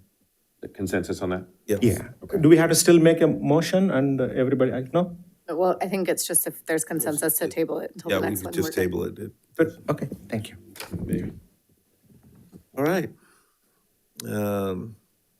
Any other questions before we move along? All right, let's go to the next action item. That would be E, approve revised board policy 1160, political process. Okay, BP 1160, we're now to board policies from the bylaws reviewed by the subcommittee on January 13th, includes CSBA recommended revisions from September of 23 reflect the Ballot Disclose Act, AB 1416 from the year 2022, which adds section 9170 to the Elections Code and requires the ballot label or similar description of a school district or other local government measure on a county ballot to list either as a supporter or an opponent of the measure. The associations, nonprofit organizations, businesses or individuals, including current or former elected officials such as governing board members, who have signed the ballot argument or are listed in the text of the argument in support or opposition of the measure, unless the County Board of Supervisors elects not to list such supporters and opponents. So some minor changes if we're looking at the policy. Sounds good. Any comments from the board? We'll take it out to the public, and I see none. Any online? All right, back to the board. I'll move. Moved by Ms. Lofthouse. I'll second. Second by Board Member Charlam-Cherla. Superintendent? Ms. George? Aye. Mr. Merrill? Aye. Mr. Charlam-Cherla? Aye. Ms. Larrett? Aye. Ms. Lofthouse? Aye. Mr. Clark? Aye. Motion passes 4-0. All right, thank you. All right, we are at item F, approve revised board policy 3312, contracts. Yeah, I'm gonna, real quick on my notes here, that there is a note that the rationale on the agenda is not 100% correct. So it was supposed to read policy updated to reflect new law SB 1439 2022 related to conflict of interest from campaign contributions and new law SB 34 related to bribery of a public official. And so we have some of that, but not all of that included. But the accurate representation changes are: number one, include a general statement requiring governing board members and district employees who are involved in the making of contracts on behalf of the district to comply with the district's conflict of interest policy. Number two, reflect the conditions required for the district to enter into a personal service contract for services customarily performed by classified employees pursuant to Education Code sections 45103.1. And number three, list the conditions that must exist if the district enters into or renew a contract for personal services without meeting the conditions set forth in Ed Code section 45103.1. Okay, thank you, Superintendent. Any questions from the board? No, we'll take it out to the public. Seeing none. No online. All right, bring it back to the board. I'll move. Moved by Ms. Larrett, I'll second. second by Board Member Lofthouse. Superintendent? Ms. George? Aye. Mr. Merrill? Aye. Mr. Charlam-Cherla? Aye. Ms. Larrett? Aye. Ms. Lofthouse? Aye. Mr. Clark? Aye. Motion passes 4-0. Right. We'll move on to item G, approve revised board policy 3460, financial reports and accountability. That's right. Reviewed by the board's policy subcommittee on January 13th of this year, CSBA recommends these revisions from September 23, updating to add material related to districts facing insolvency who are considering applying for an emergency apportionment, including that the governing board is required to discuss the need for an emergency apportionment at a regular or special meeting at which parents and guardians, the exclusive representatives of employees of the district, and other members of the community have the opportunity to provide testimony. All right, any questions from the board? We'll take it out to the public. There's nobody. Anybody online? Back to the board. I'll entertain a motion. I'll move. Moved by Board Member Lofthouse. I'll second. Second by Board Member Charlam-Cherla. Superintendent? Yes, sir. Ms. George? Aye. Mr. Merrill? Aye. Mr. Charlam-Cherla? Aye. Ms. Larrett? Aye. Ms. Lofthouse? Aye. Mr. Clark? Aye. Motion passes 4-0. All right, moving right along. Item H, approve revised board policy 5131.2, bullying. Yes, this board policy reviewed by the policy subcommittee also on January 13th, revised to reflect revisions required by the California Department of Education's Federal Program Monitoring, what we refer to as FPM, for 24-25 Education Equity Instrument, includes CSBA recommended revisions from December 2023 to reflect changes the education code based on AB 1078, which requires that the district's policy prohibiting discrimination, harassment, intimidation, and bullying include a statement that the policy applies to all acts of the governing board and superintendent in enacting policies and procedures that govern the district. Reference of 2023 U.S. Department of Education guidance addressing discrimination and reflects CSBA's policy brief, School Safety, Bullying, and Cyberbullying, which encourages district families to model respectful behavior, contribute to a safe and supportive learning environment, and monitor potential causes of bullying. Okay, thank you. Any questions from the board?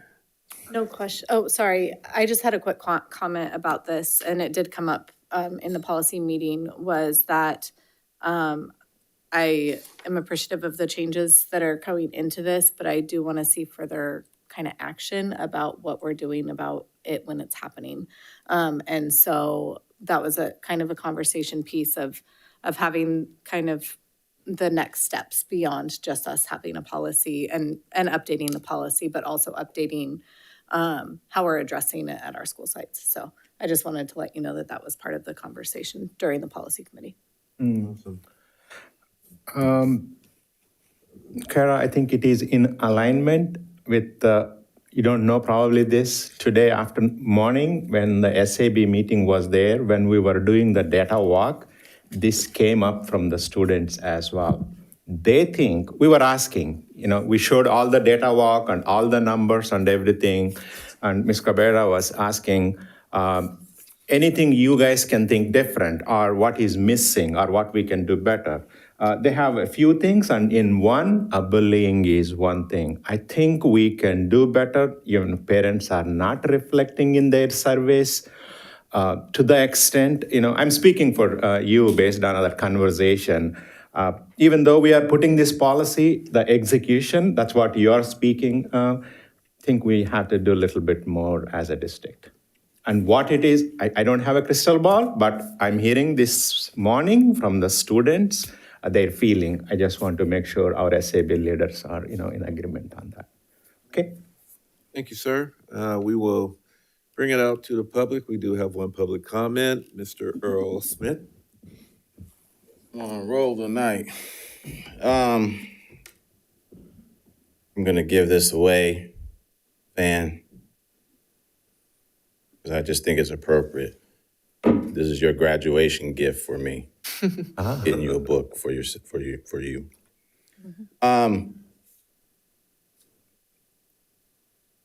The CDE has a training manual that's very detailed on bullying. Part of that, it starts from teachers. When addressing face situation, I forgot to address you guys, board, superintendent, president. When addressing face situation at Folsom High, Principal Cadenhead had no clue about this training manual. I sent it to him. Ms. Williams' actions were very inappropriate. However, on her behalf, what training has she even had? So I don't even think she even knows or knows the influence the teacher has on the student to create a hostile learning environment. In here, the one resolution is that the superintendent can grant the student to transfer to another school. However, if you have 3 high schools in the Folsom Cordova School District and only one of them provides a jazz choir, the student transfers to another school, they still lose. That makes sense? So you have the A to G qualifications that the student must complete to graduate, and it's based on the interest of the students that they get to choose the classes. But if bullying is so bad, here, the only resolution is that the superintendent must grant the transfer to another school. So it was offered. Does Faith want to go to Vista? I like Vista. I walked in that front, it feels good there. I talked to the principal, I talked to the counselors, but there's no jazz choir there. As well as the way they have their instruction is entirely different. That Dr. Ogden, looking into that, said she cannot transfer in the middle of the school year. So thus she had to endure another 5 months of a hostile learning environment from bullying created from a teacher. Now, I can stand on that in truth, and if people want to talk about slander and defamation, that is when someone is lying. I sent you all the decision from the CDE. So I do think that, just as you say, there needs to be some repercussion for the acts of bullying that don't further victimize the person who's been a victim, so they don't lose out on their choice of education within the A to G category. That's a tricky question. But I do think that looking at the details within the manual that the CDE created, it's very clear. But I have found in multiple meetings here, no one knows about it. So maybe it's a good place to start there. There's also a lot about that in here. Thank you. Thank you, Mr. Smith. All right, any comments online? All right, thank you. We'll bring it back to the board. Any final comments? Mr. Clark, I think this policy coming from CSBA, which was already governed by the CDE policies and all those, I just want to, make sure, you are very closely associated with the CSBA. Mm-hmm. And this is what the entire state of 1,000 districts are adopting. Mm-hmm. Okay. Thank you for confirming. Any other comments from the board? If not, I'll entertain a motion. I'll move. Okay. Yeah, I second. Moved by Ms. Loftal, second by Board Member Trum-Cherla. Superintendent? Ms. George? Aye. Mr. Merrill? Aye. Mr. Trum-Cherla? Aye. Ms. Larrett? Aye. Ms. Lofthouse? Aye. Mr. Clark? Aye. Motion passes 4-0. All right, we are moving right along to item I, approve revised board policy 514152, suicide prevention. Superintendent?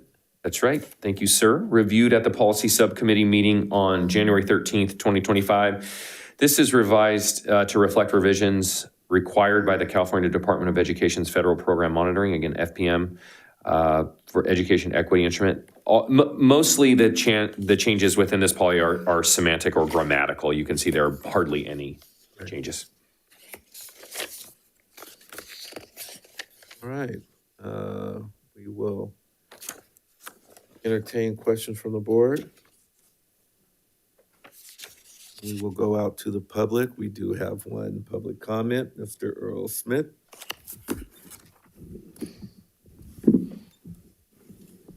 Good evening, board, President Clark, Mr. Swanson. Suicide is a situation that's very dear to my heart. One of the things is when I was in high school, there was a student who was in history. The teacher just does not give an A to any student. And the student was Asian, and the teacher gave him a B+. This is Anaheim High School by Disneyland. Across the street was a big bank building. Because of that B+, that student walked over there and went up and jumped off. It was a long time ago, but I still remember it. And that student being quiet. In this district, there is a lot of pressure from parents and students to succeed really, to do really well. I'm asking you, Mr. Swanson, this is the one thing when we look at some of the students who have passed at Folsom High. I've looked in Caden Head's eyes, and I can see certain things troubling. And as a principal, as other teachers, I I think this is a hard thing when children, leave this world in certain kinds of ways. I am asking because I don't see the sensitivity there from all angles, even when there's a moment of silence. This is a hard thing to deal with. I know there's mental health at the school, but I don't know if everyone utilizes that when they're affected by this subject matter. And I know you're a good guy, and I'm just asking within the district sometimes to check on your colleagues. And there's this kind of subject matter, or death with children. It's hard.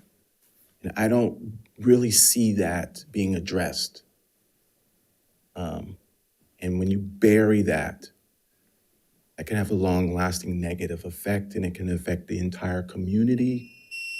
And I don't believe always medication is the right solution, but people got to get that out. So as a leader, and I see your leadership, especially with the kids coming and speaking, I see the change starting there. I see that shift.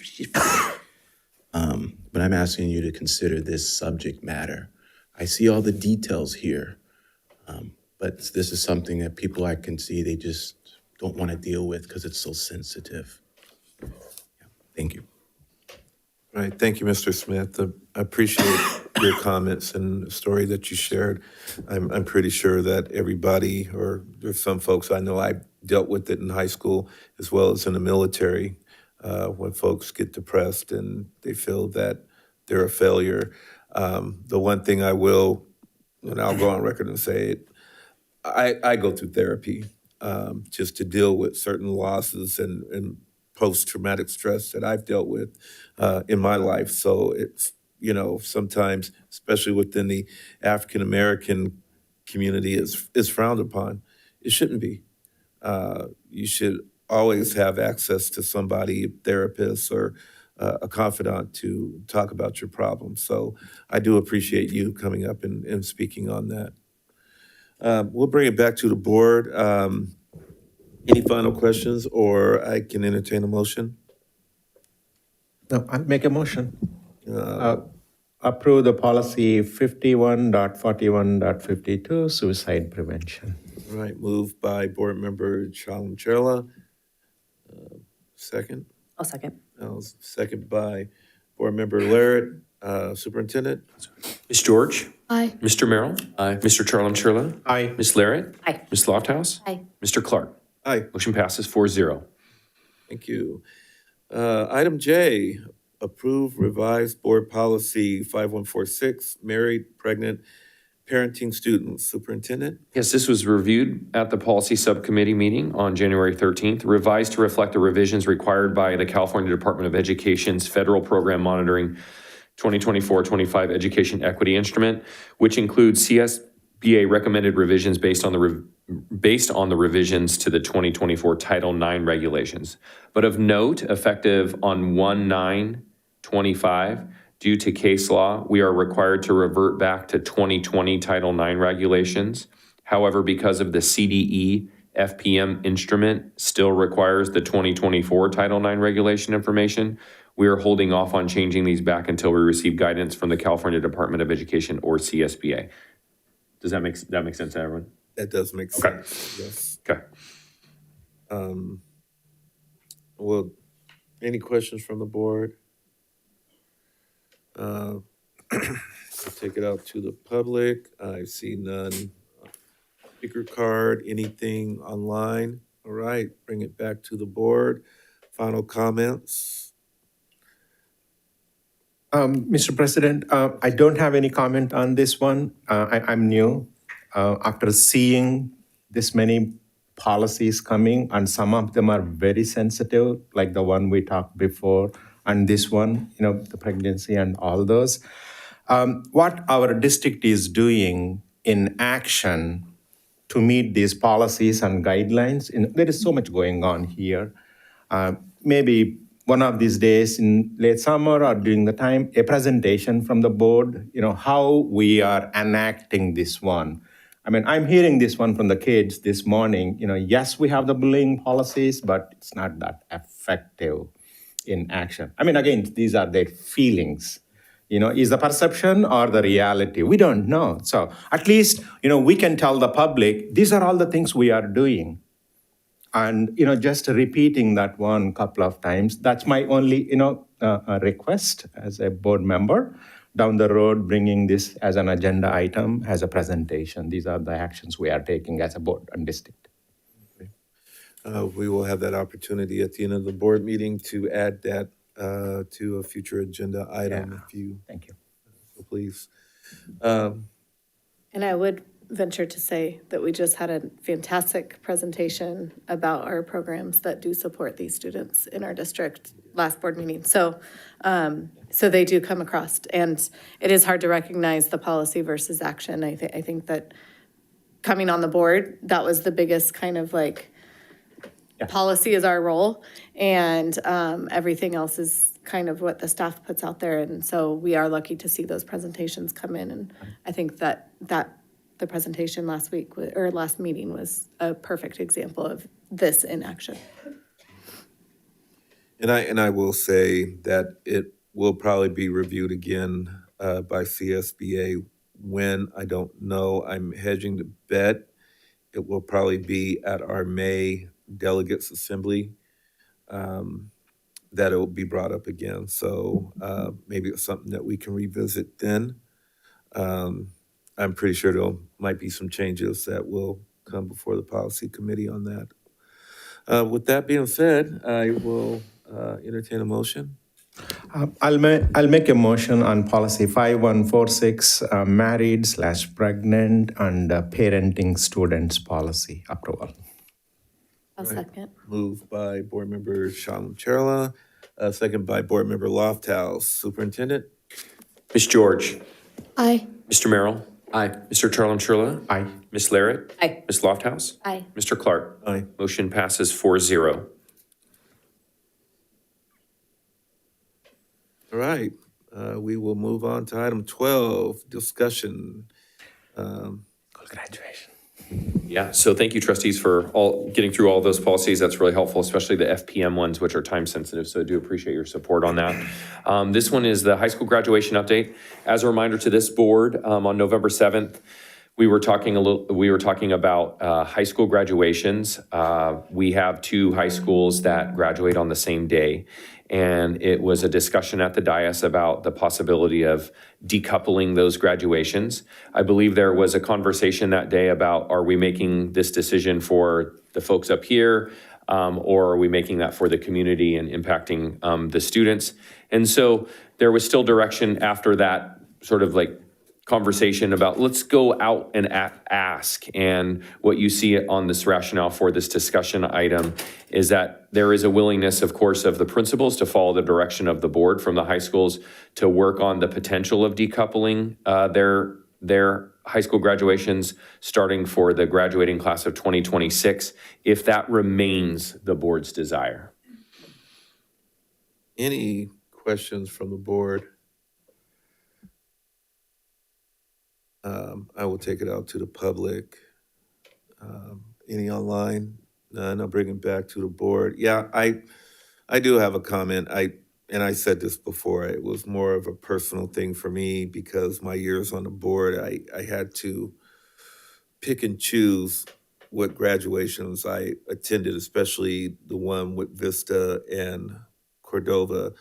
Obviously, Cordova is in my area, and I know most of the kids there, but I have built relationships with those kids in the Vista area, and they're starting to graduate, this year and next year. However, did talk to a few teachers, and I understand the scheduling with finals and getting those out the way and preparing for graduations. I did talk to the superintendent and told him I was willing to kind of back off until we can figure out a way to make it work. One of the suggestions was we notice a lot of districts will use the Golden One Center. I know Twin Rivers does. I know Elk Grove does.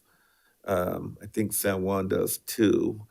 But I think the challenge for that during graduation time is trying to get into Golden One Center. Also, I'm concerned about the cost of the Golden One Center and trying to have a graduation there. And would it be a moneymaker for the district? Obviously, our students get, I'm not sure, refresh me, 8 tickets? 6? You know, should we sell extra tickets? I don't know how that would work. I mean, Golden One has a capacity of, that's a big arena. I'm sorry, to pack the place. But I'm just not sure how it would work with finals and everything else. So I'm willing to kind of back off it until we can have a robust discussion on what it would look like, what day we can get, because like I said, there's several other districts that use it. And another thought would be Sutter Health Park, but that's kind of in West Sac, and I'm not sure if there are some parents that are able to travel that far. So anyway, I would totally leave it up to the board what they want to do, but that's just my feeling on it.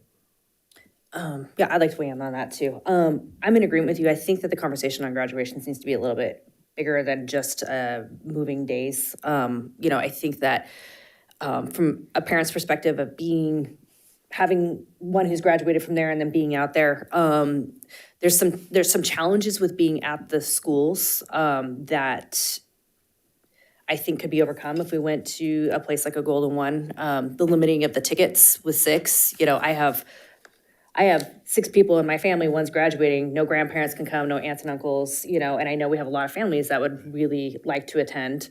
I think weather has been a challenge. It can either be really, really cold or it's boiling hot. And if you have your grandmother who's in their 80s, do you want to take them out in 100 and something degree temperature to be out on the field? The challenges of actually being out on the field. We're going to be replacing a new football field, and now we've got dress shoes that are on a football field. And then just the amount of work that staff goes through to prepare the site for graduation is extremely taxing on the staff. And they spend hours, the week and a half, 2 weeks before, you know, grooming the fields, that it just goes through a lot. We've had security issues at sites where we've set up the chairs only to find that the next morning we come in and all the chairs are down and staff has to go through and do that. So I think with that being said, you know, and I think the conversation is pulling the students in and what their feelings are to possibly move would be, you know, maybe an upcoming meeting for your meeting, maybe kind of taking a poll and seeing what students would feel about that. But I think it's gotten past that point. Also, being able to hear on the speakers is atrocious at some of the sites. We get a lot of feedback at the Cordova High graduation. The sound system is not great, and they have to spend a huge amount of money to bring in additional speakers. So I think, you know, we've got costs there, but there's also a pretty big costs that happen already at the sites as it is to prepare for the graduation. So probably doing some cost analysis to what we're currently spending, where those funds come from, if we went to this other method, where those funds would come from and what that would look like. So I would be in agreement with you of maybe if everyone else is in agreement to kind of have a deeper conversation about graduations. If it's at Golden One, does that mean that all 3 high schools are there at the same time? So, or it would be on different days, or like? No, it would actually be the same day, but Staggered. Different times, yeah, that's what I was. And I think the way, Elk Grove, I think they started at 9 a.m. and finished at. We're President, Elk Grove does 11, 3, and 7. Okay. So they'll do 3 a day, but 11 o'clock will be the first one, then 3, and then 7. Oh, okay. All in a day. They have 9 high schools. They have Golden One for 3 days and do all 9 in the 3 days. Yeah, and that's normally around the same time that we do ours. Yeah, it's usually, Memorial. No, actually, it's, I think, It's Memorial Day week. So, right. So that's us, yeah. Yeah. So that means graduation would be on Saturday, or, because if it's at 11. It would depend on the availability. Yeah. Availability. because that whole week is, Elk Grove uses a handful of those days. I think Natomas uses a handful of days. I think Sac State uses the week prior, but I'll wait for some direction from the board and we can figure out something. Sac State is usually May, middle of May. Yeah. Yeah. And the one thing about that, just for me, just for my own, like, Sac State has a big stadium, but they choose to go to Golden One. Yeah. So. Yeah, from what I've garnered from students so far, they're kind of anti-Golden One. I think it would be worth looking into something like this, but from what I've heard is that the students don't really want to graduate like somewhere completely different. I know I haven't even been to Golden One. I feel like graduating in such a different area than like the place you've been for 4 years for some people, or like just graduating in the Lancer Stadium. I know that's something that a lot of students want to do, and they want to see the red with the red track and the new scoreboards that we would get if that has something to do with graduation. I think we should definitely have a deeper conversation because I've only talked to so many people about it. But yeah, this is definitely worth looking into, and there's definitely two sides to the debate because I think a lot of students are kind of worried about moving graduation. I know we talked about this at one of the starting board meetings, but we were trying to figure out if we could move or if the board members could go to 2 schools in one day. And it was like, oh, traffic, getting from Cordova to Vista, like it wouldn't be possible.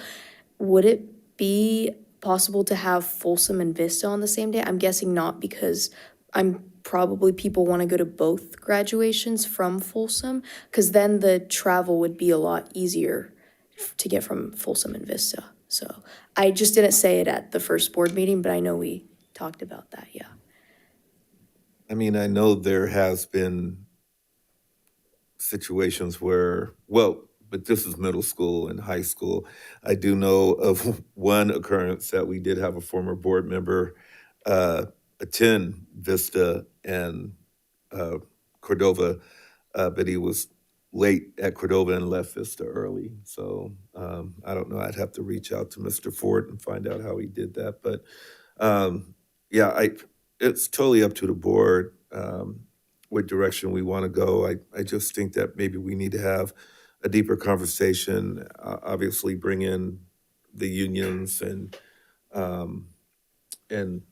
of course you guys have students from Sutter and Folsom Middle that will be affected with this graduation if we decide to move forward by moving it. So maybe talking to them. So with that being said, any other comments? I think it's also good to talk about because I know the new high school is coming, so eventually, I think it's gonna be a big deal. So if you guys already talk about it now, it'll probably be easier in the future because there'll be 4 high schools, yeah, and I'm guessing they'll all be really big, so. Got it. So I'm taking, what I'm hearing, make sure I have this, is backing off of the decoupling for 2026, but this going to a place of let's reimagine. Is there other possibilities out there? Sure. So I can pursue other avenues and report back to the board. I'll look to my team and we'll see what's out there, and then we'll obviously reach out to some students and our labor partners and our teachers and see. Also knowing that we're probably not going to get consensus one way or the other, right? But I do know that seniors, your votes don't count because you're, Yeah, and if there's anybody that's online, I would really like to hear your opinion too, or anyone in the audience. Even though this is a discussion item, you can always email it to us or the superintendent. But yeah, so I would really like to hear some outside opinion. With that being said, we'll move on to B, 2025 Local Control and Accountability Plan, Mid-Year Monitoring Report for 24-25 LCAP.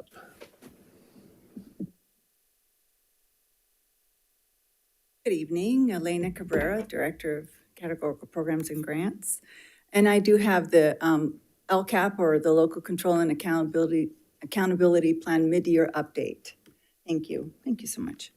What I want to start with is that the LCAP mid-year monitoring report serves as a tool for the ongoing progress. So it is kind of a midpoint, even though we're now in February. The data that was that's presented here on the progress, and in front of you, you should have two items. One is the full report, which has detailed information about expenditures and actions embedded in the plan under each goal. And then the other is this presentation, which is really serving as an overview, okay? So with that, I'm going to go ahead and get started. What we're representing here, and if you've been to a data walk, this is also the latest information we're sharing. This information here comes right out of CBEDS, which is our enrollment count as of the first Tuesday of October of the 2024 year, so this year. And of course, we study what the impact has on our enrollment, our employees, and just all of our schools in general. We do look at the demographics. I'm not going to go into great detail in these. I think you can see it for yourself unless you need me to explain anything here. I do like to center some attention on the center numbers, which is out of our population of 20,000 and plus students, 36.5% or just under 8,000 are identified as low income. 13.4 or just about 3,000 are English learners, and 0.2 or about 50 are foster youth students, and 14% in climbing, as per Betty Jo Wessinger, our assistant soup of SELPA. And she has indicated that this number is actually inching up towards 15%, closer to 3,500 students. And at the bottom, you see the 3% homeless. That is representative of about 800 of our students in our district. And these numbers are represented in both the Rancho and the Folsom side of Folsom Cordova. All right, and you can see the demographics kind of make up, and I'll move on. One of the things that I want to feature, and this is brought by our superintendent with, of course, a team effort, a collaborative effort, and the focus is, of course, on empowering all students to thrive through educational excellence. That is our vision. And really, through the performance targets, looking at third grade literacy, 5th through 8th grade math, college and career readiness, of course, with an emphasis on A through G, and then, of course, system-wide connectedness. What I'm featuring here in the plan is the mid-year report, which these are just two snapshots of the plan. Again, you have those documents and they're included for other folks to see out there. The mid-year plan includes things like metrics, goals, and you'll notice that towards a very far column is a desired outcome after 3 years. Just left of that, kind of in the shade of yellow, is the mid-year outcome. If there's data available in the mid-year, it's included. If it's not available yet, we leave it unavailable until we can fill it before the end of the year's LCAP is submitted, okay? So as one of the things I also want to say is beyond the metrics goes into the actions, and you're going to see that actions are either fully implemented or partially implemented or not implemented. I'm happy to say that all of the actions embedded in the LCAP are at least at the partial implementation, given that we were at halfway through the year when this was prepared. Also, you'll notice expenditures, and you don't have to be a mathematician when you see a whole number that was represented in many places is half the number, again, representative of the half part of the year of use, whether it's employees hired or training provided or purchase of materials. You'll see that included in the report. The next few slides are summaries or a summarization of the goals. So at the top, you'll see a summary of an indicator. So goal 1 is really about that high quality instruction, and the emphasis was to improve language arts and math results, to provide interventions that targeted English learners, foster youth, and low-income students, to access and continue to access early childhood education, and to monitor that high school progress, specifically that 9th grade completion rate. All of it, obviously, high school graduation and everything. Goal 2 is what I like to term as the engagement. Again, that's a summary, that student and engagement and school climate. It doesn't end at student engagement. It includes parent and community and staff engagement as well. So you'll see things emphasized here as an increase in student attendance rates, a reduction of chronic absenteeism.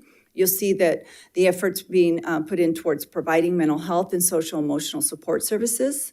You'll also see emphasis on family engagement, reduction of suspensions, expulsions, bullying through a restorative approach.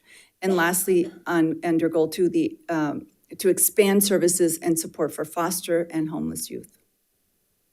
Under Goal 3, what we'll see and the actions include an improvement of ELA and math results, and that really is with an emphasis on supporting our teachers and classroom instruction with quality first instruction and professional development. A lot of support has gone into with coaching, instructional coaches, et cetera. Interventions targeting English learners, foster youth, and low-income students so that we can ensure that they're working towards getting to grade level and meeting the credits or the grade level standard. And, I think I have the continuation of early childhood and monitoring high school progress as well. Under Goal 4, which is kind of the all-encompassing that includes what I like to term as the basics under Goal 4, it's the safety, it's the facility, it's making sure that students have the right material. And so on here, one of the key features is really our efforts put in towards recruiting and retaining highly qualified teachers and support staff. As you know, in the past few years, we struggled with the staff shortage, and a lot of work has been put into this through the HR department and team to really help with recruitment. And our principals have worked really hard at identifying and hiring staff. Under this, you'll see to implement school safety and security measures. If you've been a part of the safety team, I know that they talk about fencing, but also just the training for staff and campus monitors, et cetera. And then lastly, we cannot forget, of course, the need to provide linguistically and culturally responsive instructional strategies and materials. So with that, some brief summaries that we noted in mid-year is, are we making progress? And the answer is yes. To date, chronic absenteeism is down significantly, 3.8%. There's some scores you want to see go down for sure, and there's scores you want to see go up. So these, seeing chronic absenteeism decrease is good. It's very good. And excuse my mistake there. That should be 14.4 on that, from 14.4 to 11.5. And I apologize, I can certainly send a corrected copy, but there is a reduction there.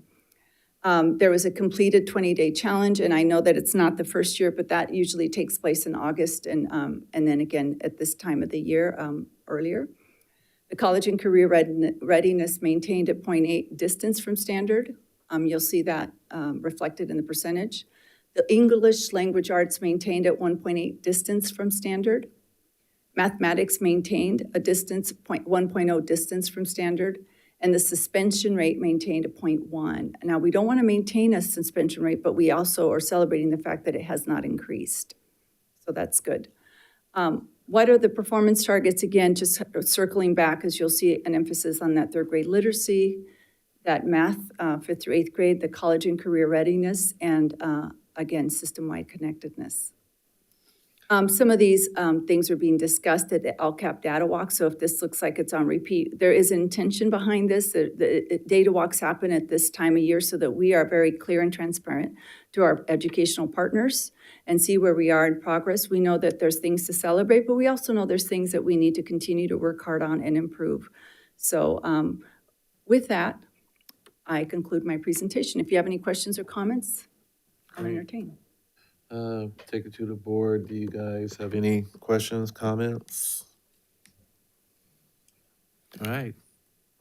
Thank you. Thank you, Dr. Cabrera. Appreciate it. Thank you, Elena, very much. Right.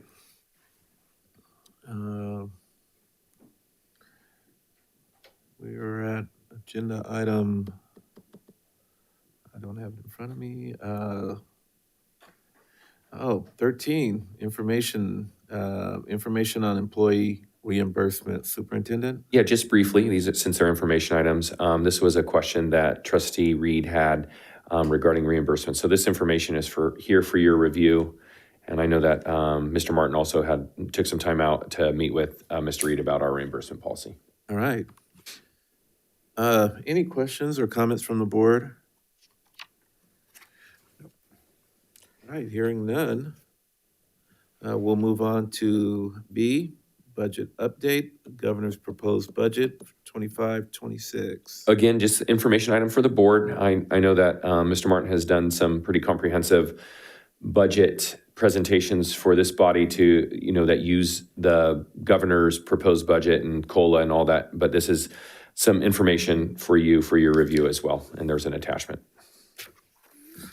All right, any comments from the board? I just have one, Mr. Martin, and that is the possible suspension of Prop 98. Have you heard of anything about that? No, I don't believe there's gonna, well, let me say it this way. I believe with the surplus in the state revenues at this point, that is probably no longer on the table, but you never know. So I'll leave it at that. How's that? Yeah, I just heard a little rumor. Yeah. That's all I'm gonna say right now. Okay, any other questions or comments from the board?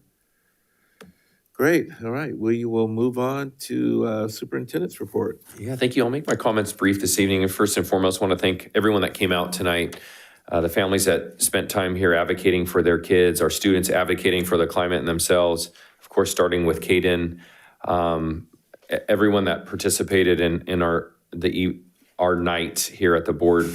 It helps us in making informed decisions to guide the district. So I appreciate that.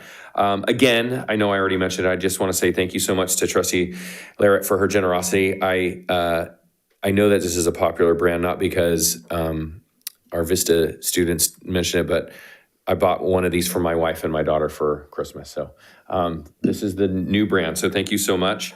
I want to make sure everyone knows that our annual Community Advisory Committee Special Ed Art Show and the Social Emotional Learning Art Show is going to be held on March 12th at 5:30 right here at the ESC. I wanted to make sure to mention that tonight because our next time together is March 6th. So I want to make sure you had enough time to get that on your calendar. And I'll conclude by sending a special shout out and thank you to the community schools team at Mills Middle School, specifically Stephanie and Veronica, who drove the coolest van. I didn't know Mills has such cool vans over here yesterday because as you heard Kanan mention, it's Kindness Week and we got all of us have some heartfelt thanks in front of us today. And they went through the building. Our Mills Middle students went through the building and shared their heartfelt thanks for all of us working here. And mine says the world needs you. That's so lovely. It was great. They went to the third floor and walked around. It was a really special opportunity for our staff that is working so hard here every day. Without the opportunity and the joy that I have in going to SAB and going and walking through sites to enjoy the smiles of the young people walking through our building and saying thank you for all their hard work and sharing one of these with our staff. So just wanted to say thank you for Mills for thinking of us up here. Thank you. Board Member Merrill. I'd like to thank all of the students who came out and spoke today. And I'd like to thank everyone who came to our SAB meeting today. Mr. Swanson, Ms. Cabrera. And I'd also like to thank, it's like a preemptive thank you, is to all of the staff members who help run and plan the International Night, specifically Dr. Jackson. We're already starting these early stages, meeting on the weekends and over break to start planning this big event. So I'd just like to thank her because she's been a great help over these past year and a half. So yeah, that's it. I want to keep it brief. All right, thank you, sir. Student Board Member Mia George. I'm going to steal all of Van's thank yous, and I just want to say happy Valentine's Day tomorrow and happy SKU Week. Thankfully, we have a week off this year. So yeah, that's all for my report. All right, Board Member Shalom Cherla. Shalom Cherla, that's right. Of late, I'm showing up in quite a few events and joining Mr. Swanson on school visits. Because, it's for me a short runway to catch my friends. and trying to remember all those acronyms as well. I was writing one acronym here, validating with Mr. Swanson as well. So I'm reaching out, both sides of the cities to learn as much as I can. And as a part of that, I'm asking, superintendent, a dumb question. Hey, could you please share me the principal's duty statements? That way I know exactly, what roles are. It's important. We were talking about the duty statements even prior to. Knowing that, I made few visits, and the last one was with the TJ, Theater Judah. And I want to give a shout out to Miss Africa. She is in the center of the road, trying to control the traffic, because I was literally there for 15 minutes. It's kind of a little bit challenge there. But she's out there, just like, I was born and brought up back in India. Police does most of the traffic control back in India because we don't have the traffic signals. Right? She was, I can imagine when I was a kid, I can put that. I went there to thank her sincerely as well. So, and Parent Summit, is a great one for me to hear those minority or underprivileged or whosoever the groups who can't understand directly the English. I can put myself in their shoes, and my parents, how they feel about it. It's an awesome thing we are doing. I think the next one we are doing in Manjani Ranch. Mm-hmm. That's what I have seen. And I was with Jen on the safety committee last night. It's my first one, and I was asking, a few questions. I think I may have to learn a little bit more and more on that safety. That's being my passion. SAB is, a wonderful opportunity. You guys are including me all the time. And I think that's where the rubber meets the road. Those young minds are very sharp to accept anything, we can offer. Thank you for including me there as well. I think that's it pretty much. Thank you again. Happy Valentine's, and we'll see you soon. All right. Board Member Laird. So just kind of following up a little bit on our safety committee meeting. We talked about, we've got our SRO contracts that are going to be coming up in the next few months. So started working on reviewing those contracts. And then we had a pretty extensive conversation about our safety plans, specifically in lockdowns and what the expectation would be for locked doors versus where we would direct students, because the way that our policy or the way that the plan is reading right now is that we would tell a student to go to the closest classroom or building, but if the rooms are locked, is that the best directive? So we're working through that a little bit more, specifically talking with our teachers specifically about what that looks like. So we've got some more work to do on that. And then we also talked quite a bit about immigration rights as well, and where our district's policies are and the resources that we have for our families in regards to that issue. And then I think, though, my one comment on the safety committee is that we still have had a pretty steep drop-off on student and parent involvement in that committee.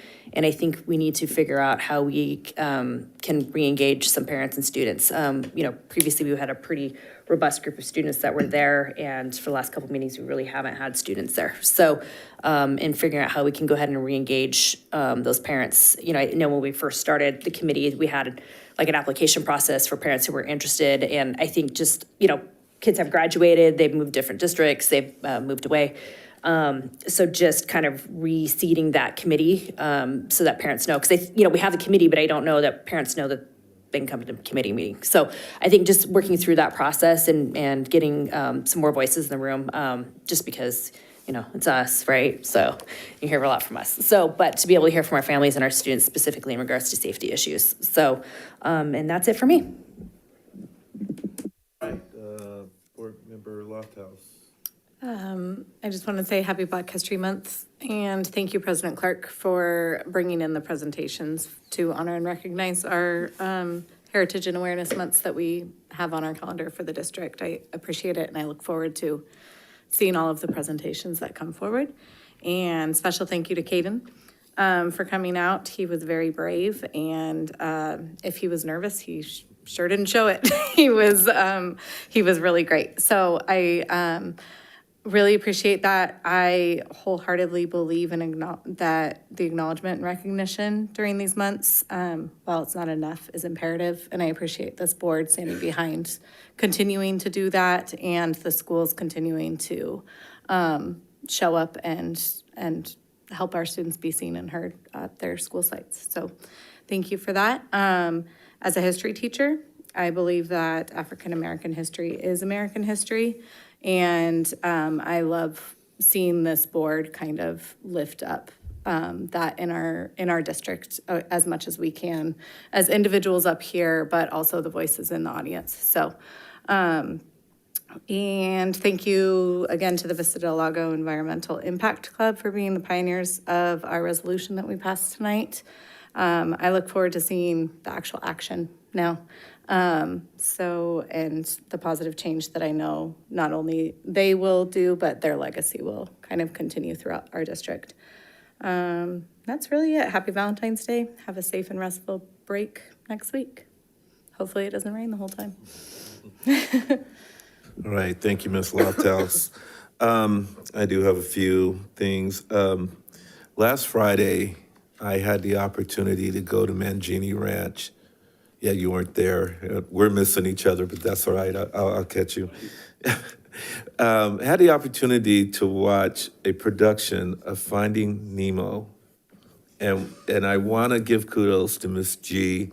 If she's out there, I want to say great job, because I have never seen a 35, 40-minute production of Finding Nemo. And it was just so on point. The kids were great. So if you can extend my congratulations to that program. They were wonderful. And then obviously Cordova Meadows, myself and board member Charlene Cherler was out there for the No Child Eats Alone with the fire department. And it was great. That's when I had the first contact with Caden, and he was quiet to me. I don't know why. Everybody else I talked to, but he came out tonight, and you know, when I talked to him before the meeting, he said, "I'm a little nervous." And then when he got up here, he just said, "I just thought of all of you guys as robots." And I'm thinking, I'm gonna have to use that. So kudos to Caden. I mean, that's what we want from a district. We want those kids to be leaders.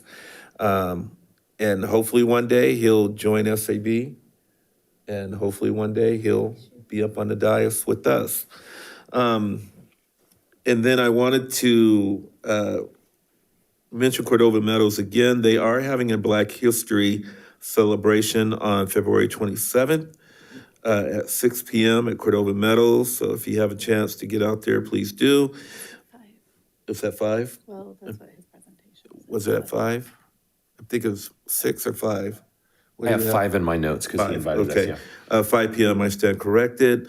Vista Del Lago is actually the next day, and that's from 6 to 8 p.m. So there are a few Black History events that our schools are doing.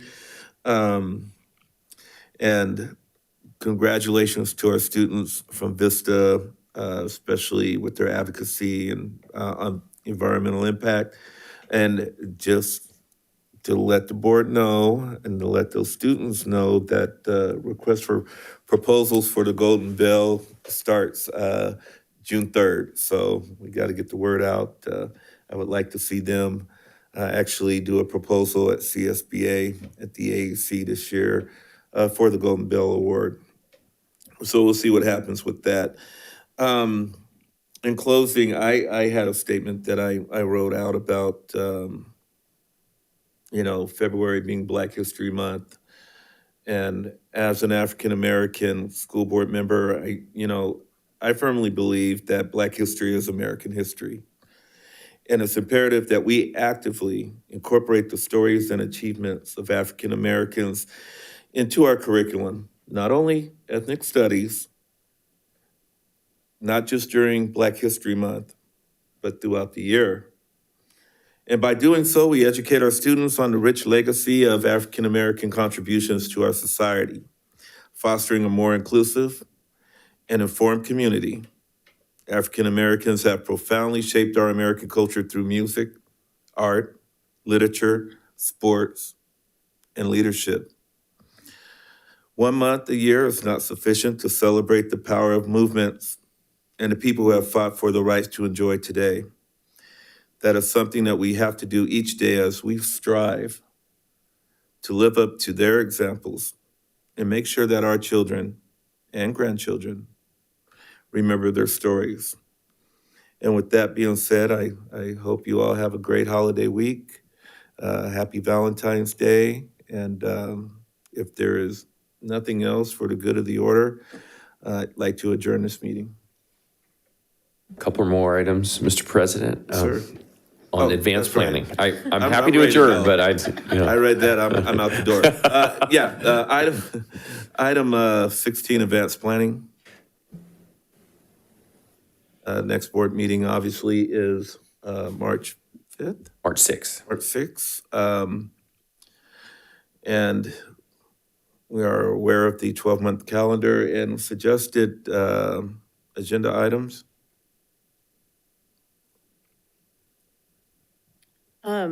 I know that, YK, you had a couple to mention again, but I was wondering, and I would love to hear kind of what the safety policy, so I guess it would kind of coincide with that in terms of immigration policy, but I'm curious if we want to kind of explore a potential, just maybe a resolution in terms of our immigration protection with our district and kind of what came up of the safety committee. So I don't know what we would want that to look like. Okay. And I'm not sure if we had a resolution back in 2016. And is that something that the district can look into? I'm not sure if we had one to make this district a safe district. But yeah, thank you for that. So I don't know if that's We can look into that. And Trustee Lofthouse, make sure I understand what you're requesting. Us potentially developing a resolution to present to then be voted on. So do we need consensus for the development? I just want to make sure I'm following governance. What I don't know. And I kind of I just want to hear kind of what came from the safety committee of that. So part of a discussion to then create a resolution. I don't know the pathway that it should go, but. I mean, it's late tonight, but I can share, but we can bring it back. Yeah. I mean, I will say that Elena yesterday at the safety committee shared out essentially what we have done as a district in supporting all of our students. And so we have a link to it on our website that essentially is following all the guidance and all the laws. We're in an interesting place in California that the California Department of Education and AXA, led by Tony Thurmond at the California Department of Education, is saying we're standing up for kids. And so we have essentially resources for our parents there. And Elena, she's gone, right? I don't want to speak for her, but I can't see over you, Betty Jo. So she's gone. She just talked about and she shared a slide deck about what we've done and what's happening for our students. Essentially, what we've done is we met with all the principals to talk about, and this was the Friday, January 17th.